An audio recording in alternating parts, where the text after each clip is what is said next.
Mister Singh productions ते गुरबानी कीर्तन ढाडी वारा कथा कवि श्री वारा लाइव कीर्तन देखण लई हुणे सबसक्राइब करो अते बैल दी घंटी वजाउणा ना भुलना। सतनाम श्री वाहिगुरु साहिब जी।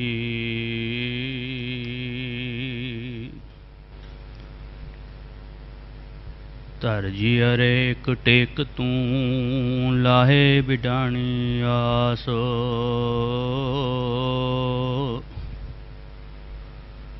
नानक नाम ध्याइयै कारज आवै रास।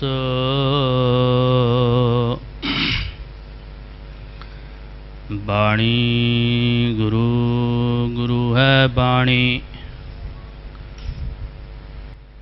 बिच बाणी अमृत सारे।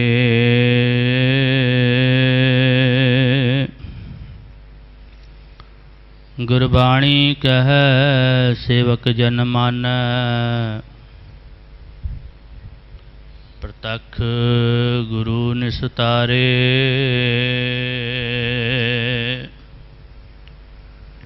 सतनाम श्री वाहिगुरु साहिब जी।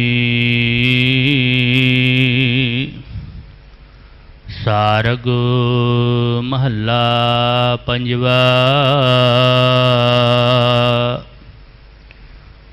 अब मोहे राम भरोसो पाए।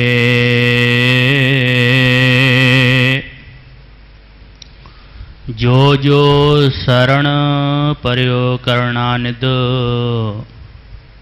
ते ते भवै तराए।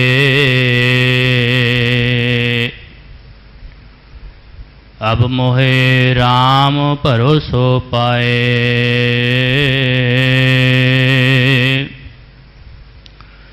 जो जो शरण पर्यो करणानिद ते ते भवै तराए। रहाओ सुख सोयो अर सहज समायो सहसा गुरहे गवाए। जो चाहत सोई हर कियो मन वांछत फल पाए। हृदय जपो नेत्र ध्यान लावो श्रवणी कथा सुनाए।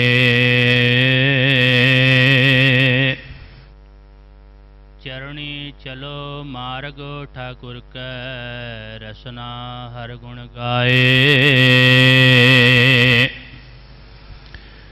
देखियो दृष्ट सर्व मंगल रूप उल्टी संत कराए। पायो लाल अमोल नाम हर छोड़ न कतहु जाए। कवन उपमा कौन वडाई क्या गुण कहो रिजाए। होत कृपाल दीन दया प्रभु जन नानक दासो दसाए। कवन उपमा कौन वडाई क्या गुण कहो रिजाए। होत कृपाल दीन दया प्रभु जन नानक दासो दसाए। वाहिगुरु जी का खालसा वाहिगुरु जी की फतेह। सतनाम श्री वाहिगुरु साहिब जी। जेता जियो पिंड सब तेरा तू अंतर जामी पुरख भगवान। दासन दास कहे जन नानक जेहा तू कराए है तिहा हਉ करी बखियान।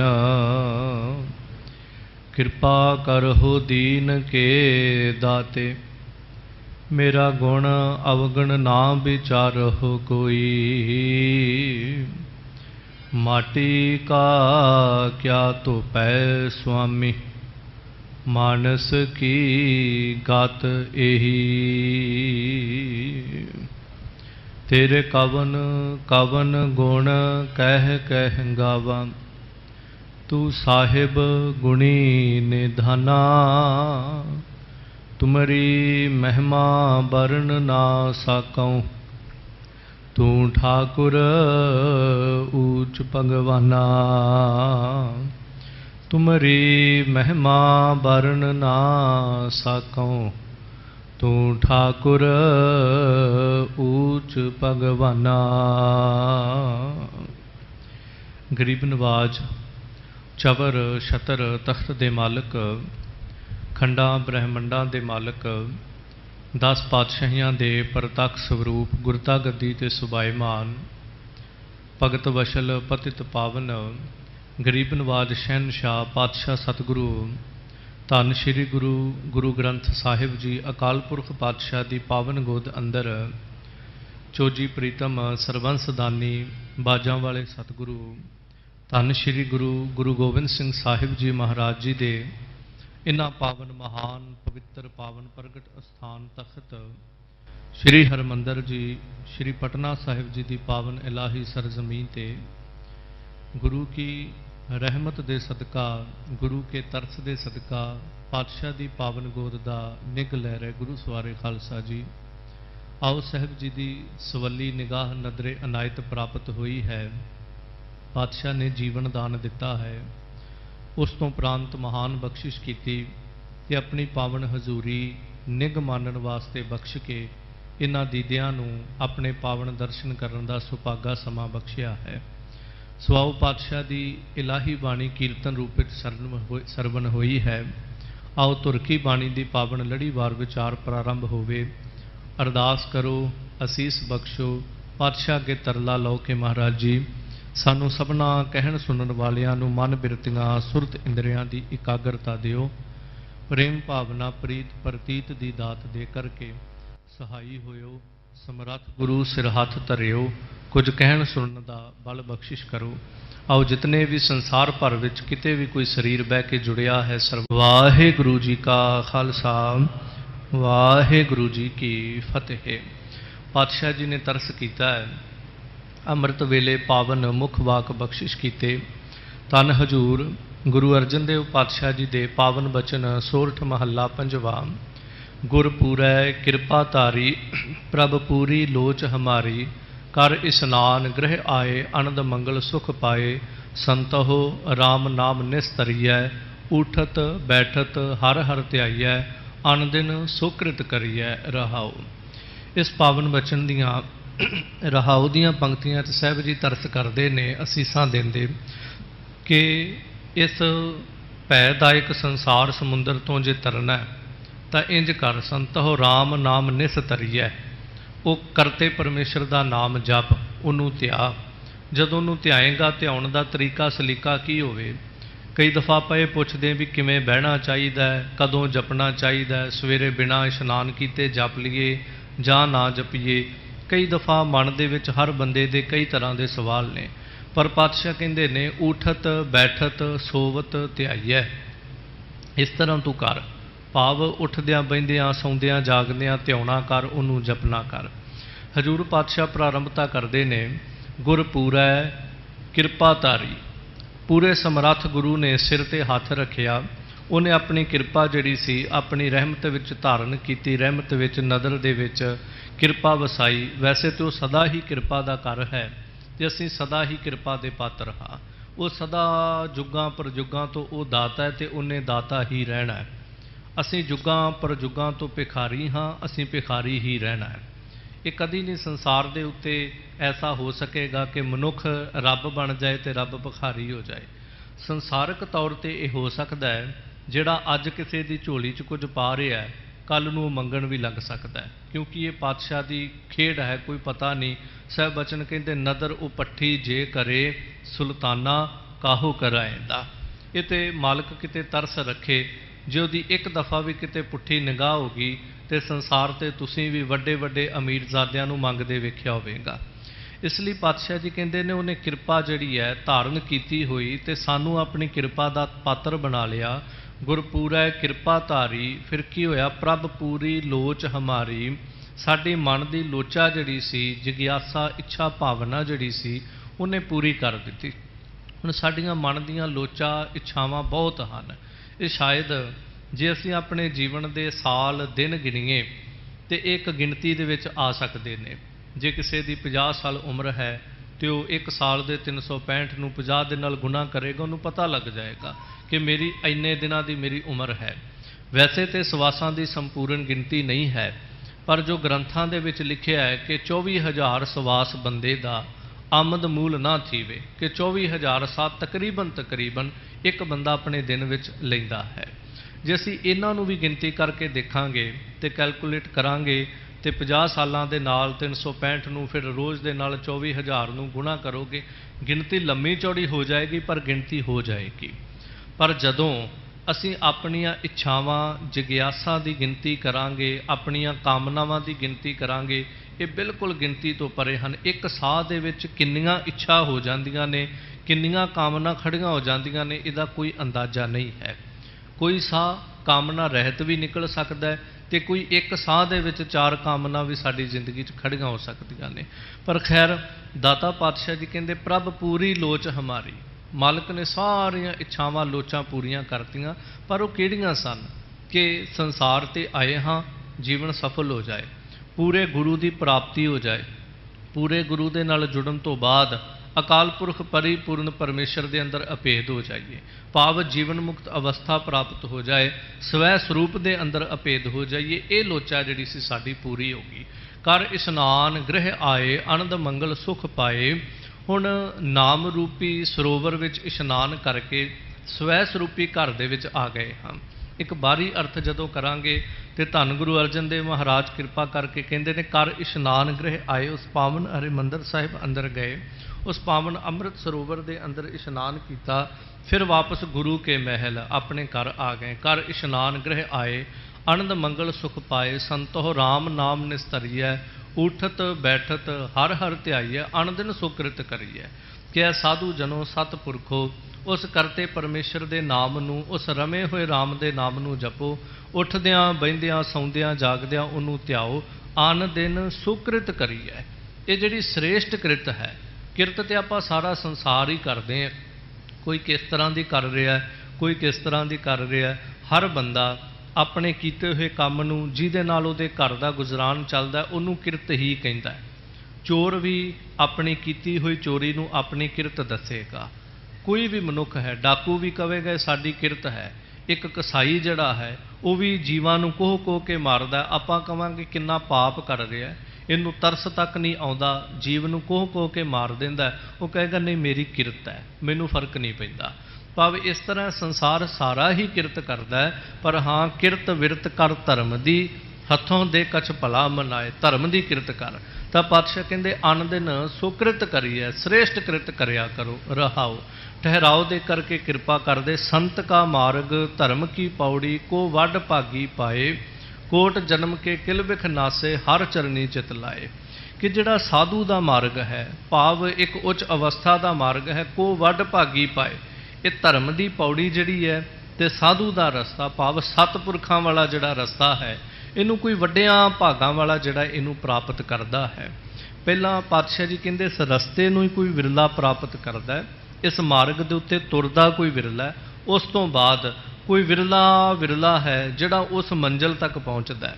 पर मैं बेनती करां, कदी भी मन के अंदर ये ढेरी नहीं ढाउणी, कदी भी, कि जे असी तुर पांगे पता नहीं असी पहुँचना कि नहीं पहुँचना। याद रखियो समा लग जाता है। कई बार आपां किते भी जाते हाँ, उत्थे लाइन लगी होवे, किते भी बहुत थावां ते आपां जांदे उत्थे लाइनां लगियां, टिकट कराउण चले जो जां होर किते चले जो, जे लाइन दे विच खड़े हो जावांगे तुसीं 2 मिनट बाद पछाण निगाह मारो तुहाडे पिछे होर 5-7 खड़े होणगे। ਭਾਵ ਲਾਈਨ ਵਿੱਚ ਲੱਗੇ ਆ, ਸਹਿਜੇ ਸਹਿਜੇ ਸਹਿਜੇ ਸਹਿਜੇ ਕਦੀ ਤੇ ਵਾਰੀ ਆ ਹੀ ਜਾਂਦੀ ਹੈ, ਕਿੰਨੀ ਵੀ ਲੰਬੀ ਲਾਈਨ ਹੋਵੇ। ਸੋ ਇਸ ਤਰ੍ਹਾਂ ਜੇ ਇਸ ਰਸਤੇ ਤੇ ਤੁਰ ਪਏ ਆ, ਭਾਵੇਂ ਇੱਕ ਮੱਧਮ ਚਾਲ ਤੁਰੀਏ, ਜਦੋਂ ਤੁਰ ਪਿਆ ਉਦੋਂ ਭਾਵੇਂ ਕੱਛੂ ਕਿਉਂ ਨਾ ਹੋਵੇ, ਉਹਨੇ ਵੀ ਰਿੜਦੇ ਰਿੜਦੇ ਨੇ ਪਹੁੰਚ ਹੀ ਜਾਣਾ ਹੈ। ਕੀੜੀ ਵੀ ਤੁਰਦੀ ਹੈ, ਆਖਰ ਤੁਰਦਿਆਂ ਤੁਰਦਿਆਂ ਤੇ ਪਹੁੰਚ ਹੀ ਜਾਂਦੀ। ਇਹ ਵੱਖਰੀ ਗੱਲ ਹੈ, ਕੀੜੀ ਨੂੰ ਸਮਾਂ ਵੱਧ ਲੱਗਦਾ ਹੈ ਤੇ ਪੰਛੀ ਨੇ ਉੱਡ ਕੇ ਛਿਨ ਵਿੱਚ ਪਹੁੰਚ ਜਾਣਾ ਹੁੰਦਾ, ਪਰ ਪਹੁੰਚਦੇ ਦੋਨੋਂ ਹੀ ਹਨ।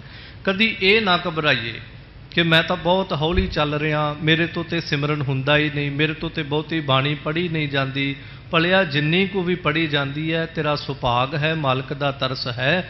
ਜਿਵੇਂ ਇੰਜ ਇੱਕ ਉਦਾਹਰਣ ਤਹਿਤ ਕਹੀਏ, ਛੋਟਾ ਜਿਹਾ ਬੱਚਾ ਹੋਵੇ ਤੇ ਆਪਾਂ ਇਸ ਗੱਲ ਦਾ ਫਿਕਰ ਕਰੀਏ ਵੀ ਇਹ ਤੇ 5-7 ਪ੍ਰਸ਼ਾਦੇ ਹੀ ਨਹੀਂ ਖਾਂਦਾ, ਇਹ ਤੇ 2-3 ਹੀ ਬੁਰਕੀਆਂ ਖਾਂਦਾ, ਇਹ ਤੇ ਅੱਧੀ ਕੁ ਰੋਟੀ ਮਸਾਂ ਖਾਂਦਾ ਹੈ। ਹਾਂ, ਜਿੰਨਾ ਕੁ ਉਹਦਾ ਇਸ ਵਕਤ ਸਰੀਰ ਹੈ, ਜਿੰਨੀ ਕੁ ਸਰੀਰ ਦੀ ਅਵਸਥਾ ਹੈ, ਜਾਂ ਮਾਲਕ ਨੇ ਜਿੰਨਾ ਕੁ ਇਸ ਵਕਤ ਉਹਦੇ ਸਰੀਰ ਵਿੱਚ ਜਗ੍ਹਾ ਦਿੱਤੀ ਜਾਂ ਉਹਨੂੰ ਖਾਣ ਦਾ ਪਚਾਉਣ ਦਾ ਬਲ ਦਿੱਤਾ, ਉਨੀ ਕੁ ਖਾ ਰਿਹਾ ਹੈ। ਕਦੀ ਗਿਲਾ ਨਾ ਕਰੀਏ ਵੀ 5-7 ਕਿਉਂ ਨਹੀਂ ਖਾਂਦਾ, ਜਿਸ ਦਿਨ ਵੱਡਾ ਹੋ ਜਾਏਗਾ 5-7 ਵੀ ਖਾ ਜਾਏਗਾ। ਭਾਵ ਜਦੋਂ ਤੁਰਦੇ ਆ, ਜੇ ਇੱਕ ਵੀ ਜਪਜੀ ਸਾਹਿਬ ਦਾ ਪਾਠ ਹੋ ਰਿਹਾ ਤੇ ਮਾਲਕ ਦੇ ਅੱਗੇ ਸ਼ੁਕਰ ਕਰਿਆ ਕਰੋ ਵੀ ਠੀਕ ਹੈ, ਇੰਨਾ ਤੇ ਹੋ ਰਿਹਾ ਨਾ।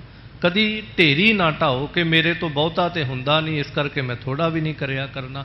ਜਿਵੇਂ ਰੋਗੀ ਬੰਦਾ ਹੈ, ਰੋਗੀ ਨੂੰ ਆਪਾਂ ਕਹੀਏ ਕੁਝ ਖਾ ਲਾ, ਉਹ ਕਹਿੰਦਾ ਨਹੀਂ ਮੈਂ ਨਹੀਂ ਖਾਣਾ, ਮੇਰੇ ਤੋਂ ਲੰਘੇਗਾ ਨਹੀਂ, ਮੇਰੇ ਤੋਂ ਖਾਧਾ ਨਹੀਂ ਜਾਏਗਾ। ਆਪਾਂ ਕੀ ਕਹਿੰਦੇ ਹੁੰਨੇ, ਭਾਵੇਂ 2 ਹੀ ਚਮਚੇ ਖਾ ਲਾ, ਭਾਵੇਂ 2 ਹੀ ਬੁਰਕੀਆਂ ਖਾ ਲਾ, ਪਰ ਖਾ ਤਾਂ ਲਾ। ਭਾਵ ਜੇ 2 ਬੁਰਕੀਆਂ ਵੀ ਖਾ ਲੇਗਾ, ਕੁਛ ਤੇ ਤੇਰੇ ਅੰਦਰ ਜਾਊਗਾ, ਕੁਛ ਤੇ ਤੇਰੇ ਅੰਦਰ ਅਸਰ ਹੋਏਗਾ। 2 ਹੀ ਚਮਚੇ ਖਾ ਲਾ, ਆਪਾਂ ਮਿੰਟਾਂ ਕਰਕੇ ਕਹਿੰਦੇ, ਕੁਛ ਤੇ ਤੇਰੇ ਅੰਦਰ ਨੂੰ ਬਲ ਤਾਕਤ ਮਿਲੇਗਾ ਨਾ। ਇਸ ਕਰਕੇ ਮੈਂ ਬੇਨਤੀ ਕਰਾਂ, ਭਾਵੇਂ ਮੂਲਮੰਤਰ ਕੁਛ ਤੇ ਜਪੋ, ਕੁਛ ਤੇ ਅੰਦਰ ਨੂੰ ਤਾਕਤ ਮਿਲੇਗੀ। ਬਹੁਤਾ ਨਹੀਂ ਖਾਧਾ ਜਾਂਦਾ, ਥੋੜਾ ਬਹੁਤਾ ਹੀ ਖਾਓ, ਪਰ ਖਾਓ ਜ਼ਰੂਰ, ਤੇ ਢੇਰੀ ਨਾ ਢਾਓ ਕਿ ਮੇਰੇ ਤੋਂ ਤਾਂ ਇੰਨਾ ਹੋਇਆ ਨਹੀਂ ਤੇ ਮੇਰਾ ਕੀ ਬਣੇਗਾ। 2 ਚਮਚੇ ਵੀ ਅੰਦਰ ਗਏ ਨਾ ਭੋਜਨ ਦੇ, ਉਹ ਵੀ ਕੁਛ ਨਾ ਕੁਛ ਅੰਦਰ ਨੂੰ ਸਮਰੱਥਾ ਤਾਕਤ ਦੇਣਗੇ। ਸੋ ਇਸ ਲਈ ਪਾਤਸ਼ਾਹ ਜੀ ਕਹਿੰਦੇ, ਹਾਂ ਸੰਤ ਕਾ ਮਾਰਗ ਧਰਮ ਕੀ ਪੌੜੀ ਕੋ ਵੱਡ ਭਾਗੀ ਪਾਏ। ਇਹ ਹੈ ਥੋੜਾ ਜਿਹਾ ਵਿਖੜਾ ਪੈਂਡਾ ਹੈ ਥੋੜਾ ਜਿਹਾ ਕਠਿਨ ਮਾਰਗ ਹੈ, ਪਰ ਘਬਰਾਉਣ ਦੀ ਲੋੜ ਨਹੀਂ। ਪਾਤਸ਼ਾਹ ਕਹਿੰਦੇ ਵੱਡਿਆਂ ਭਾਗਾਂ ਵਾਲੇ ਜਿਹੜੇ ਨੇ ਉਹ ਪਹੁੰਚ ਜਾਂਦੇ ਨੇ। ਕੋਟ ਜਨਮ ਕੇ ਕਿਲ ਵਿਖ ਨਾਸੇ ਹਰ ਚਰਨੀ ਚਿਤ ਲਾਏ। ਉਹਨਾਂ ਦੇ ਕਰੋੜਾਂ ਜਨਮਾਂ ਦੇ ਪਾਪ ਦੁੱਖ ਦਲਿੱਦਰ ਨਾਸ਼ ਹੋ ਜਾਂਦੇ, ਜਿਹੜੇ ਹਰੀ ਦੇ ਚਰਨਾਂ ਨਾਲ ਚਿੱਤ ਲਾ ਲੈਂਦੇ। ਉਸਤਤ ਕਰੋ ਸਦਾ ਪ੍ਰਭ ਆਪਣੇ, ਜਿਨ ਪੂਰੀ ਕਲ ਰਾਖੀ, ਜੀ ਜੰਤ ਸਭ ਭਏ ਪਵਿੱਤਰਾ, ਸਤਿਗੁਰ ਕੀ ਸੱਚ ਸਾਖੀ। ਪਾਤਸ਼ਾਹ ਕਹਿੰਦੇ ਦਿਨ ਰਾਤ ਉਸ ਮਾਲਕ ਅਕਾਲ ਪੁਰਖ ਪਰਮੇਸ਼ਰ ਦੀ ਉਸਤਤ ਕਰ, ਜਿਨ ਪੂਰੀ ਕਲ ਰਾਖੀ, ਜਿਹਨੇ ਸਾਰੀ ਸਮਰੱਥਾ ਸ਼ਕਤੀ ਜਿਹੜੀ ਹੈ ਸੰਸਾਰ ਦੀ ਆਪਣੇ ਹੱਥ ਵਿੱਚ ਰੱਖੀ ਹੋਈ ਹੈ। ਤੇ ਜੀ ਜੰਤ ਸਭ ਭਏ ਪਵਿੱਤਰਾ, ਸਤਿਗੁਰ ਕੀ ਸੱਚ ਸਾਖੀ। ਉਹਦੀ ਰਹਿਮਤ ਦੇ ਨਾਲ, ਉਹਦੀ ਸਾਖਿਆਤਕਾਰਤਾ ਦੇ ਨਾਲ, ਜਿਵੇਂ ਸਾਖੀ ਗਵਾਹੀ ਦੇ ਨਾਲ। ਗਵਾਹੀ ਦਾ ਮਤਲਬ ਕੀ ਹੁੰਦਾ ਕਿ ਹਾਜ਼ਰ ਸੀਗਾ ਉੱਥੇ ਜੀ, ਜਿਹੜਾ ਗਵਾਹੀ ਦੇ ਰਿਹਾ ਇਹ ਗਵਾਹ ਹੈ, ਮਤਲਬ ਮੌਕੇ ਤੇ ਖੜਾ ਹੋਇਆ ਸੀ। ਉਹ ਪਾਤਸ਼ਾਹ ਸਾਰੇ ਅੰਦਰ ਸਾਖੀ ਰੂਪ ਹੈ। ਇਸ ਕਰਕੇ ਜੀ ਜੰਤ ਸਾਰੇ ਜਿਹੜੇ ਨੇ ਉਹਦੀ ਰਹਿਮਤ ਦ੍ਰਿਸ਼ਟੀ ਨਾਲ ਪਵਿੱਤਰ ਹੋ ਜਾਂਦੇ ਹਨ। ਅਖੀਰ ਪਾਤਸ਼ਾਹ ਕਹਿੰਦੇ ਬਿਘਨ ਬਿਨਾਸਨ ਸਭ ਦੁੱਖ ਨਾਸਨ, ਸਤਿਗੁਰ ਨਾਮ ਦ੍ਰਿੜਾਇਆ, ਖੋਏ ਪਾਪ ਭਏ ਸਭ ਪਾਵਨ, ਜਨ ਨਾਨਕ ਸੁਖ ਕਰ ਆਇਆ। ਕਿ ਸਾਰੇ ਵਿਘਨ ਬਿਨਾਸ਼ਨ, ਸਾਰੇ ਦੁੱਖਾਂ ਵਿਘਨਾਂ ਦਾ ਨਾਸ਼ ਕਰਨ ਵਾਲਾ ਉਹ ਮਾਲਕ ਹੈ, ਤੇ ਉਹਦੇ ਸਾਰੇ ਪਾਪ ਦੁੱਖ ਦਲਿੱਦਰ ਜਿਹੜੇ ਖੋਏ ਉਹ ਖਤਮ ਕਰ ਦਿੰਦਾ ਹੈ, ਗਵਾ ਦਿੰਦਾ ਉਹਦੀ ਜ਼ਿੰਦਗੀ ਦੇ ਵਿੱਚੋਂ। ਕਿੰਨਾਂ ਦੇ? ਜਨ ਨਾਨਕ ਨਾਮ ਦ੍ਰਿੜਾਇਆ, ਜਿਨ੍ਹਾਂ ਨੂੰ ਆਪਣਾ ਨਾਮ, ਆਪਣੀ ਭਜਨ ਬੰਦਗੀ, ਆਪਣਾ ਸੁਹੇਲਾ ਪਾਵਨ ਨਾਮ ਜਿਹੜਾ ਹੈ, ਜਿਨ੍ਹਾਂ ਨੂੰ ਦ੍ਰਿੜ ਕਰਵਾਉਂਦਾ ਹੈ। ਇਹ ਸਤਿਗੁਰੂ ਗੁਰੂ ਅਰਜਨ ਦੇਵ ਪਾਤਸ਼ਾਹ ਜੀ ਦੇ ਪਾਵਨ ਬਚਨ ਸਨ, ਜੋ ਹਜੂਰ ਨੇ ਅਸਾਂ ਤੁਸਾਂ ਜੀਵਾਂ ਤੇ ਤਰਸ ਕਰਕੇ ਝੋਲੀ ਵਿੱਚ ਪਾਏ ਨੇ। ਅੱਗੇ ਹੁਣ ਸਾਡੇ ਤੇ ਡਿਪੈਂਡ ਕਰਦਾ ਹੈ, ਆਪਾਂ ਸਾਂਭਾਂਗੇ, ਮਨ ਵਿੱਚ ਸੰਭਾਲਾਂਗੇ ਜਾਂ ਨਹੀਂ ਸੰਭਾਲਾਂਗੇ। ਪਰ ਗੁਰੂ ਨੇ ਆਪਣੇ ਘਰ ਦੀ ਦਾਤ ਜਿਹੜੀ ਹੈ ਉਹ ਸਾਡੀ ਝੋਲੀ ਪਾ ਦਿੱਤੀ ਹੈ। ਸੋ ਭੁੱਲਾਂ ਦੀ ਖਿਮਾ। ਆਓ ਹੁਣ ਲੜੀਵਾਰ ਗੁਰੂ ਕੇ ਪਾਵਨ ਬਚਨ ਜੋ ਹਜੂਰ ਪਾਤਸ਼ਾਹ ਅਸੀਸਾਂ ਦਿੰਦੇ ਹਨ, ਸਰਵਣ ਕਰੀਏ। ਸਤਨਾਮ ਸ੍ਰੀ ਵਾਹਿਗੁਰੂ ਸਾਹਿਬ ਜੀ। ਸਾਰਗ ਮਹੱਲਾ ਪੰਜਵਾ। ਅਬ ਮੋਹਿ ਰਾਮ ਪਰੋਸੋ ਪਾਏ। ਹਜੂਰ ਸਤਿਗੁਰੂ ਗੁਰੂ ਅਰਜਨ ਦੇਵ ਪਾਤਸ਼ਾਹ ਜੀ ਦੇ ਇਹ ਪਾਵਨ ਬਚਨ ਧੰਨ ਗੁਰੂ ਗ੍ਰੰਥ ਸਾਹਿਬ ਮਹਾਰਾਜ ਜੀ ਦੇ 1205 ਅੰਗ ਤੇ ਸੁਭਾਇਮਾਨ ਹਨ। ਇਹ ਪਾਵਨ ਗੁਰੂ ਕੀ ਬਾਣੀ ਦੀ, ਧੁਰ ਕੀ ਬਾਣੀ ਦੀ ਲੜੀਵਾਰ ਵਿਚਾਰ ਹੈ, जो रोज़ाना एक एक दो दो तीन तीन शब्द कदी एक पौड़ी करके ये पड़ाਅ दर पड़ाਅ चलदियां होयां एक ओंकार तो प्रारंभ हो के ये पावन विचार 1205 अंग ते अजाप जी सरवण कर रहे हो। हजूर गुरु अर्जन देव महाराज सारंग राग च कृपा करदे अब मोहे राम भरोसो पाए। एक जग्यासू की अवस्था विच एक आम जीव की अवस्था विच जा कर के गल कर रहे ने। वैसे गुरु अर्जन देव महाराज प्रतख हर जिन्होंने भट्ट साहबान कहते ने तै जनमत गुरमत ब्रह्म पछाणियो कि तुसी जन्म तो ही जदों संसार दीयां अखां सामने तुहाडा शरीर आया तुसी उसे दिन तो ही ब्रह्म पछाणियो, तुसी ब्रह्म नूं पहचान लिया। ये गल वखरी कि असीं तुसी जितने जीव हाँ असी मरण तक भी भावें 100 साल उम्र बतीत हो जाए भावें 100 तो उतां टप जाइए सानू सारी जिंदगी ब्रह्म पछाणन की गल बहुत दूर रह जाती। सानू तो अपने आप की पहचान नहीं हुंदी भी असी कौन हाँ असी काहदे वास्ते आए सीगे। ये पहचान करनी मुश्किल हो जाती है। हाँ ये भी सच है सानू दुनिया की पहचान बहुत हो जाती। छोटी जी उम्र भी किसी की होवे आपां कह देने फलाने की जान पहचान बहुत है भाव उन्होंने दुनिया बहुत जानती वो बहुत दुनिया नूं जानदा है। दुनिया नूं जान लैना इन्हां पदार्थां नूं जान लैना खोजां कर लैनियां ये बहुत वड्डी गल है पर परमार्थ दे रस्ते ते ये कोई बहुती वड्डी गल नहीं है। खोज करन वाले ते मंगल ग्रह ते चंद तक पहुँच गए। मैं ये कह सकदा कि चंद तक जाना मंगल तक जाना सौखा है पर अपने स्वरूप दे अंदर जाना जिहड़ा बिल्कुल नज़दीक है कोहां मीलों का पंध तय कर लवोगे सौखा है। पर आ छोटा जिहा सफ़र है कि बस अपने संसार वालों इन्हां नेत्रां नूं जां अपणियां बिरतियां नूं हटाउणा ते अपने स्वरूप दे अंदर जोड़ लेना बड़ा छोटा जिहा सफ़र है। जे कोई जिंदगी च ये पुछ लवे भी सब तो छोटा सफ़र की है तो मैं कहांगा ये है। तो जे कोई ये भी कह दवे सब तो लंबेरा सफ़र की है तो फिर ये वर्गा लंबेरा सफ़र भी कोई नहीं क्योंकि जे तुर पाओगे फिर सब तो छोटा जिहा सफ़र है तो जे नहीं तुरांगे तो बस फिर ये वर्गा लंबा सफ़र कोई नहीं है। सो खैर पातशाह जी कहते हैं अब मोहे राम भरोसा पाए। गुरु अर्जन देव महाराज के जग्यासू की अवस्था च सानू समझाउण लई कहते हैं अब मोहे हुण असी उस करते रमे हुए राम परमेश्वर का संपूर्ण भरोसा जिहड़ा है वो पाउणा कीता है। भाव भरोसा तो पहला ही गुरु अर्जन देव महाराज अंदर उहदा बहुत है पर साडे वल इशारा करके उस अवस्था च कहते हैं हुण उहदा पूर्ण भरोसा पा लिया। इनू एक अर्थ तहत थोड़ी जी कोशिश करांगा मैं जिवें सानू तुहानू सारिआं नू परमात्मा ते भरोसा है पर जिस दिन साडी बहुत वड्डी कोई मुश्किल जिहड़ी है वो हल हो जे ते आपां कहने भी हाँ मैनू पक्का भरोसा हो गया। हुण भरोसा तो पहला भी सीगा नास्तिक तो नहीं सीगे आपां पहला पर जिस दिन कोई बड़ी वड्डी मुश्किल चों निकल आए आपां कहने भी मेरा हुण भरोसा पक्का हो गया भी वाकई वो अरदास सुन लैंदा है। इस तरह हाले भी जिहड़ा साडा भरोसा पक्का होया वो संपूर्ण भरोसा नहीं बनिया वो किते ना किते हाले भी टुट जाएगा। क्यों अज पूरी होगी कल नूं नहीं पूरी होएगी फिर आखिर टुटेगा ही ना संसारी जीव हाँ। पर पातशाह कहते वो पूरा भरोसा जड़ा मालिक दे उत्ते हुण जो मर्जी हो जाए जिंदगी दे अंदर कोई फर्क नहीं पएगा कोई उन्होंने उलामा नहीं देवांगे ये पूर्ण भरोसा जड़ा प्राप्त हो गया। जो जो शरण पर्यो करना निद ते ते पवह तराए। जेड़े जेड़े भी उस मालिक दी शरण विच पै गए ने पातशाह गुरु अर्जन देव महाराज मोहर ला के कहते हैं ते भवह तराए। उस भयदायक भौंदे हुए संसार समुंदर विच उन्होंने पातशाह जी ने तार दिता पर भरोसा पक्का होवे। जिवें धरू का भरोसा सी कि घरों तुरदा है तो तुरदे हुए नूं विद्वानां ने लिखिया ऋषि नारद भी मिलिया कि नहीं भलिया किहड़े काम चलना है सिर्फ राज भाग की गल है ना चल मैं तैनूं अद्धा राज दवा देना। पर भरोसा कहता कि नहीं हुण जे तुरिया ही अद्धा राज मिलता है जे पहुँच जावांगा मंजिल ते किन्ना कुछ मिल जाएगा। तो यह भी भरोसा है कि जे तुर पिया तो मालिक सहाई होवेगा किसी तरह का विघन नहीं आएगा मैनूं मंजिल मिल जाएगी। प्रहलाद के भरोसे दियां जदों बातां पढ़दे हैं कदी तपदा होया थंम सामने खड़ा है कदी पहाड़ तो सुट्टिया जा रहा है कदी नदियां विच सुट्टिया जा रहा है कदी तीरां तलवारां दे वार हुंदे पए ने हर तरह का वार उहदे ते कीता गया पर एक पूर्ण भरोसा है अंदर। भरोसे की एक छोटी जी साखी कई ग्रंथां दे विच लिखी मिलती है। एक दफ़ा कोई राजा सी राजे दे घर अंदर परिवार जिहड़ा सी बच्चा नहीं सी धी पुत्र नहीं सी राज भाग नूं सांभण वाला ਤੇ ਜਿਵੇਂ ਅੱਜ ਵੀ ਸਾਡੀ ਮਨੋਦਸ਼ਾ ਜਿਹੜੀ ਹੈ, ਭਾਵੇਂ ਸਾਹਿਬ ਗੁਰੂ ਨਾਨਕ ਪਾਤਸ਼ਾਹ ਦਾ ਉਪਦੇਸ਼ ਸੁਣਦਿਆਂ ਸੁਣਾਉਂਦਿਆਂ 550 ਸਾਲ ਹੋ ਗਏ ਨੇ ਇਸ ਧਰਤੀ ਤੇ ਦੁਨੀਆ ਨੂੰ, ਪਰ ਮਾਨਸਿਕਤਾ ਜਿਹੜੀ ਹੈ ਉਹ ਉੱਥੇ ਦੀ ਉੱਥੇ ਹੀ ਖੜੀ ਹੋਈ ਹੈ ਅੱਜ ਵੀ, ਕਿ ਨਹੀਂ ਇਹਨੂੰ ਕਰ ਲਓ, ਆਹ ਜਿਹੜਾ ਟੂਣਾ ਕਰ ਲਓ, ਆਹ ਜਾਦੂ ਕਰ ਲਓ, ਫਲਾਣੇ ਕੋਲ ਚਲੇ ਜਾਓ। ਉਹ ਰਾਜਾ ਵੀ ਇਸ ਚੱਕਰ ਦੇ ਵਿੱਚ ਪਿਆ। ਤੇ ਸਭ ਤੋਂ ਮਾੜੀ ਗੱਲ ਇੰਜ ਕਹਿ ਲਓ ਉਦੋਂ ਹੁੰਦੀ ਹੈ ਜਦੋਂ ਕਿਸੇ ਰਾਜ ਦਾ ਰਾਜਾ ਅੰਧ ਵਿਸ਼ਵਾਸੀ ਹੋ ਜੇ, ਫਿਰ ਪਰਜਾ ਨੂੰ ਅੰਧ ਵਿਸ਼ਵਾਸੀ ਹੋਣ ਤੋਂ ਕੋਈ ਨਹੀਂ ਬਚਾ ਸਕਦਾ। ਇਸ ਤੋਂ ਅਗਲੀ ਗੱਲ ਕਵਾਂ, ਜਦੋਂ ਇੱਕ ਪਿੰਡ ਦਾ ਸਰਪੰਚ ਅੰਧ ਵਿਸ਼ਵਾਸੀ ਹੋ ਜਾਏ ਤਾਂ ਉਸ ਪਿੰਡ ਨੂੰ ਅੰਧ ਵਿਸ਼ਵਾਸ ਦੀ ਦਲਦਲ 'ਚੋਂ ਕੋਈ ਨਹੀਂ ਕੱਢ ਸਕੇਗਾ।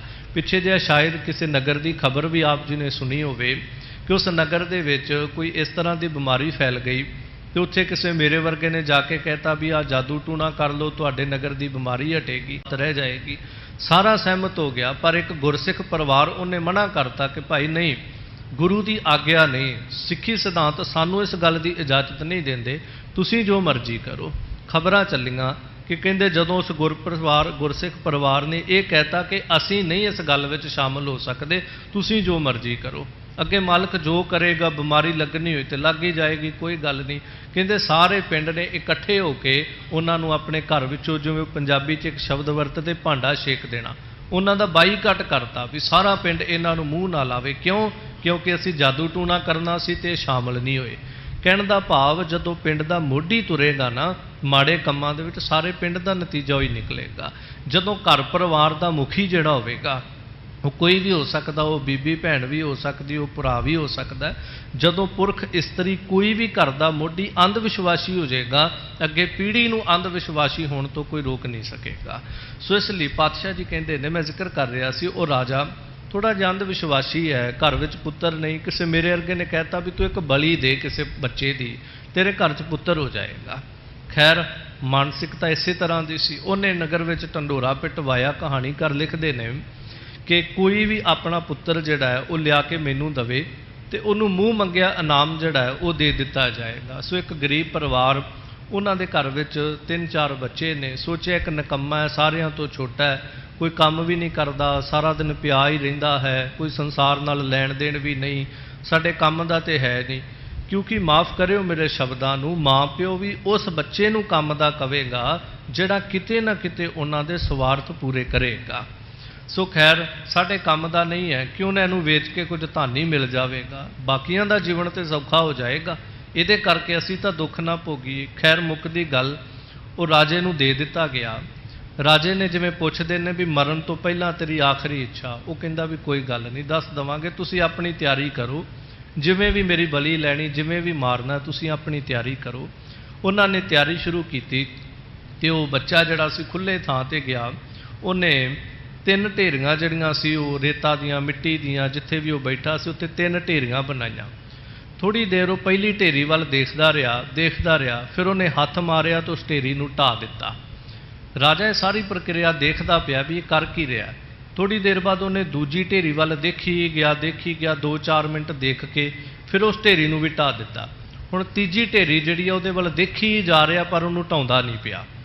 ਰਾਜਾ ਬੜਾ ਹੈਰਾਨ ਹੋਇਆ, ਕਹਿੰਦਾ ਵੀ ਹੁਣ ਇਹਨੂੰ ਬਲੀ ਦੇਣ ਤੋਂ ਪਹਿਲਾਂ ਇਹ ਸਵਾਲ ਹੀ ਰਹਿ ਜਾਣਾ ਹੈ ਕਿ ਉਹਨਾਂ ਇਹਨੂੰ ਪਹਿਲਾਂ ਪੁੱਛ ਹੀ ਲਵਾਂ, ਬਾਅਦ ਵਿੱਚ ਇਹਦੀ ਬਲੀ ਲਵਾਂਗੇ। ਪੁੱਛਿਆ ਵੀ ਬੱਚੇ, ਤੂੰ ਇਹ ਕੀ ਕਰ ਰਿਹਾ ਸੀ, ਇਹ ਢੇਰੀਆਂ ਢਾਉਣ ਦਾ ਕੀ ਮਕਸਦ, ਕਿਤੇ ਤੂੰ ਕੋਈ ਜਾਦੂ ਟੂਣਾ ਤੇ ਨਹੀਂ ਸੀ ਕਰ ਰਿਹਾ? ਉਹ ਕਹਿੰਦਾ ਨਹੀਂ, ਐਸੀ ਕੋਈ ਗੱਲ ਨਹੀਂ, ਮੈਂ 3 ਢੇਰੀਆਂ ਤਾਂ ਬਣਾਈਆਂ, ਸਭ ਤੋਂ ਪਹਿਲਾਂ ਬੰਦੇ ਦੇ ਮਦਦਗਾਰ ਕਹਿ ਲਓ ਜਾਂ ਜਿਨ੍ਹਾਂ ਤੇ ਆਸ ਹੁੰਦੀ, ਉਹ ਹੁੰਦੇ ਮਾਂ ਪਿਓ।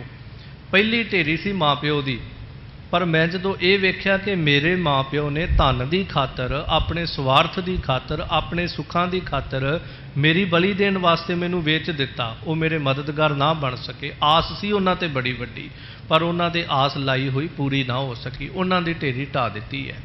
ਉਸ ਤੋਂ ਬਾਅਦ ਕਹਿੰਦਾ ਦੂਜੀ ਢੇਰੀ ਬਣਾਈ ਸੀ ਤੇਰੇ ਨਾਂ ਦੀ, ਕਿ ਰਾਜਾ ਜਿਹੜਾ ਉਹ ਪਰਜਾ ਦਾ ਰਖਵਾਲਾ ਹੁੰਦਾ, ਪਰਜਾ 'ਚ ਕਿਸੇ ਤੇ ਦੁੱਖ ਤਕਲੀਫ ਆਉਂਦਾ, ਉਹ ਰਾਜੇ ਤੇ ਆਸ ਲਾ ਕੇ ਰੱਖਦਾ ਵੀ ਰਾਜਾ ਮੇਰੀ ਆਸ ਪੂਰੀ ਕਰੇਗਾ, ਮੇਰੇ ਦੁੱਖਾਂ ਦਾ ਨਾਸ਼ ਕਰੇਗਾ, ਮੈਨੂੰ ਨਿਆਂ ਦਿਵਾਏਗਾ, ਅਨਿਆਂ ਨੂੰ ਖਤਮ ਕਰੇਗਾ। ਪਰ ਤੂੰ ਤੇ ਆਪ ਮੇਰੀ ਬਲੀ ਲੈਣ ਵਾਸਤੇ ਤਿਆਰ ਹੋ ਗਿਆ, ਤੇਰੇ ਤੇ ਕਾਹਦੀ ਆਸ ਰੱਖਣੀ, ਮੈਂ ਤੇਰੀ ਵੀ ਢੇਰੀ ਢਾਹ ਦਿੱਤੀ।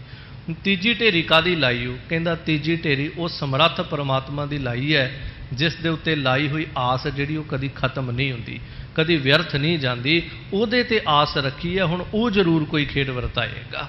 ਤੇ ਉਹ ਇਤਿਹਾਸਕਾਰ ਉਹ ਲਿਖਦੇ ਨੇ, ਕਹਾਣੀਕਾਰ, ਰਾਜਾ ਇੰਨਾ ਪ੍ਰਭਾਵਿਤ ਹੋਇਆ, ਕਹਿੰਦਾ ਇਹਦੀ ਬਲੀ ਲੈ ਕੇ ਖੌਰੇ ਕੱਲ੍ਹ ਨੂੰ ਪੁੱਤਰ ਨੇ ਜਨਮ ਲੈਣਾ ਜਾਂ ਨਹੀਂ ਲੈਣਾ, ਜੇ ਲੈ ਵੀ ਲਿਆ ਤੇ ਪਤਾ ਨਹੀਂ ਕਿਵੇਂ ਦਾ ਨਿਕਲੇਗਾ, ਪਰ ਇਹਦੇ ਵਰਗਾ ਇੰਨਾ ਧਰਮਾਤਮਾ ਇੰਨੀ ਛੋਟੀ ਉਮਰ 'ਚ ਇੰਨਾ ਪਰਮੇਸ਼ਰ ਤੇ ਭਰੋਸਾ ਰੱਖਣ ਵਾਲਾ ਪੁੱਤਰ ਸ਼ਾਇਦ ਹੀ ਦੁਬਾਰਾ ਪ੍ਰਾਪਤ ਹੋਏਗਾ, ਕਿਉਂ ਨਾ ਮੈਂ ਇਹਨੂੰ ਹੀ ਆਪਣਾ ਪੁੱਤਰ ਮੰਨ ਕੇ ਆਪਣੀ ਗੋਦ ਲੈ ਲਵਾਂ।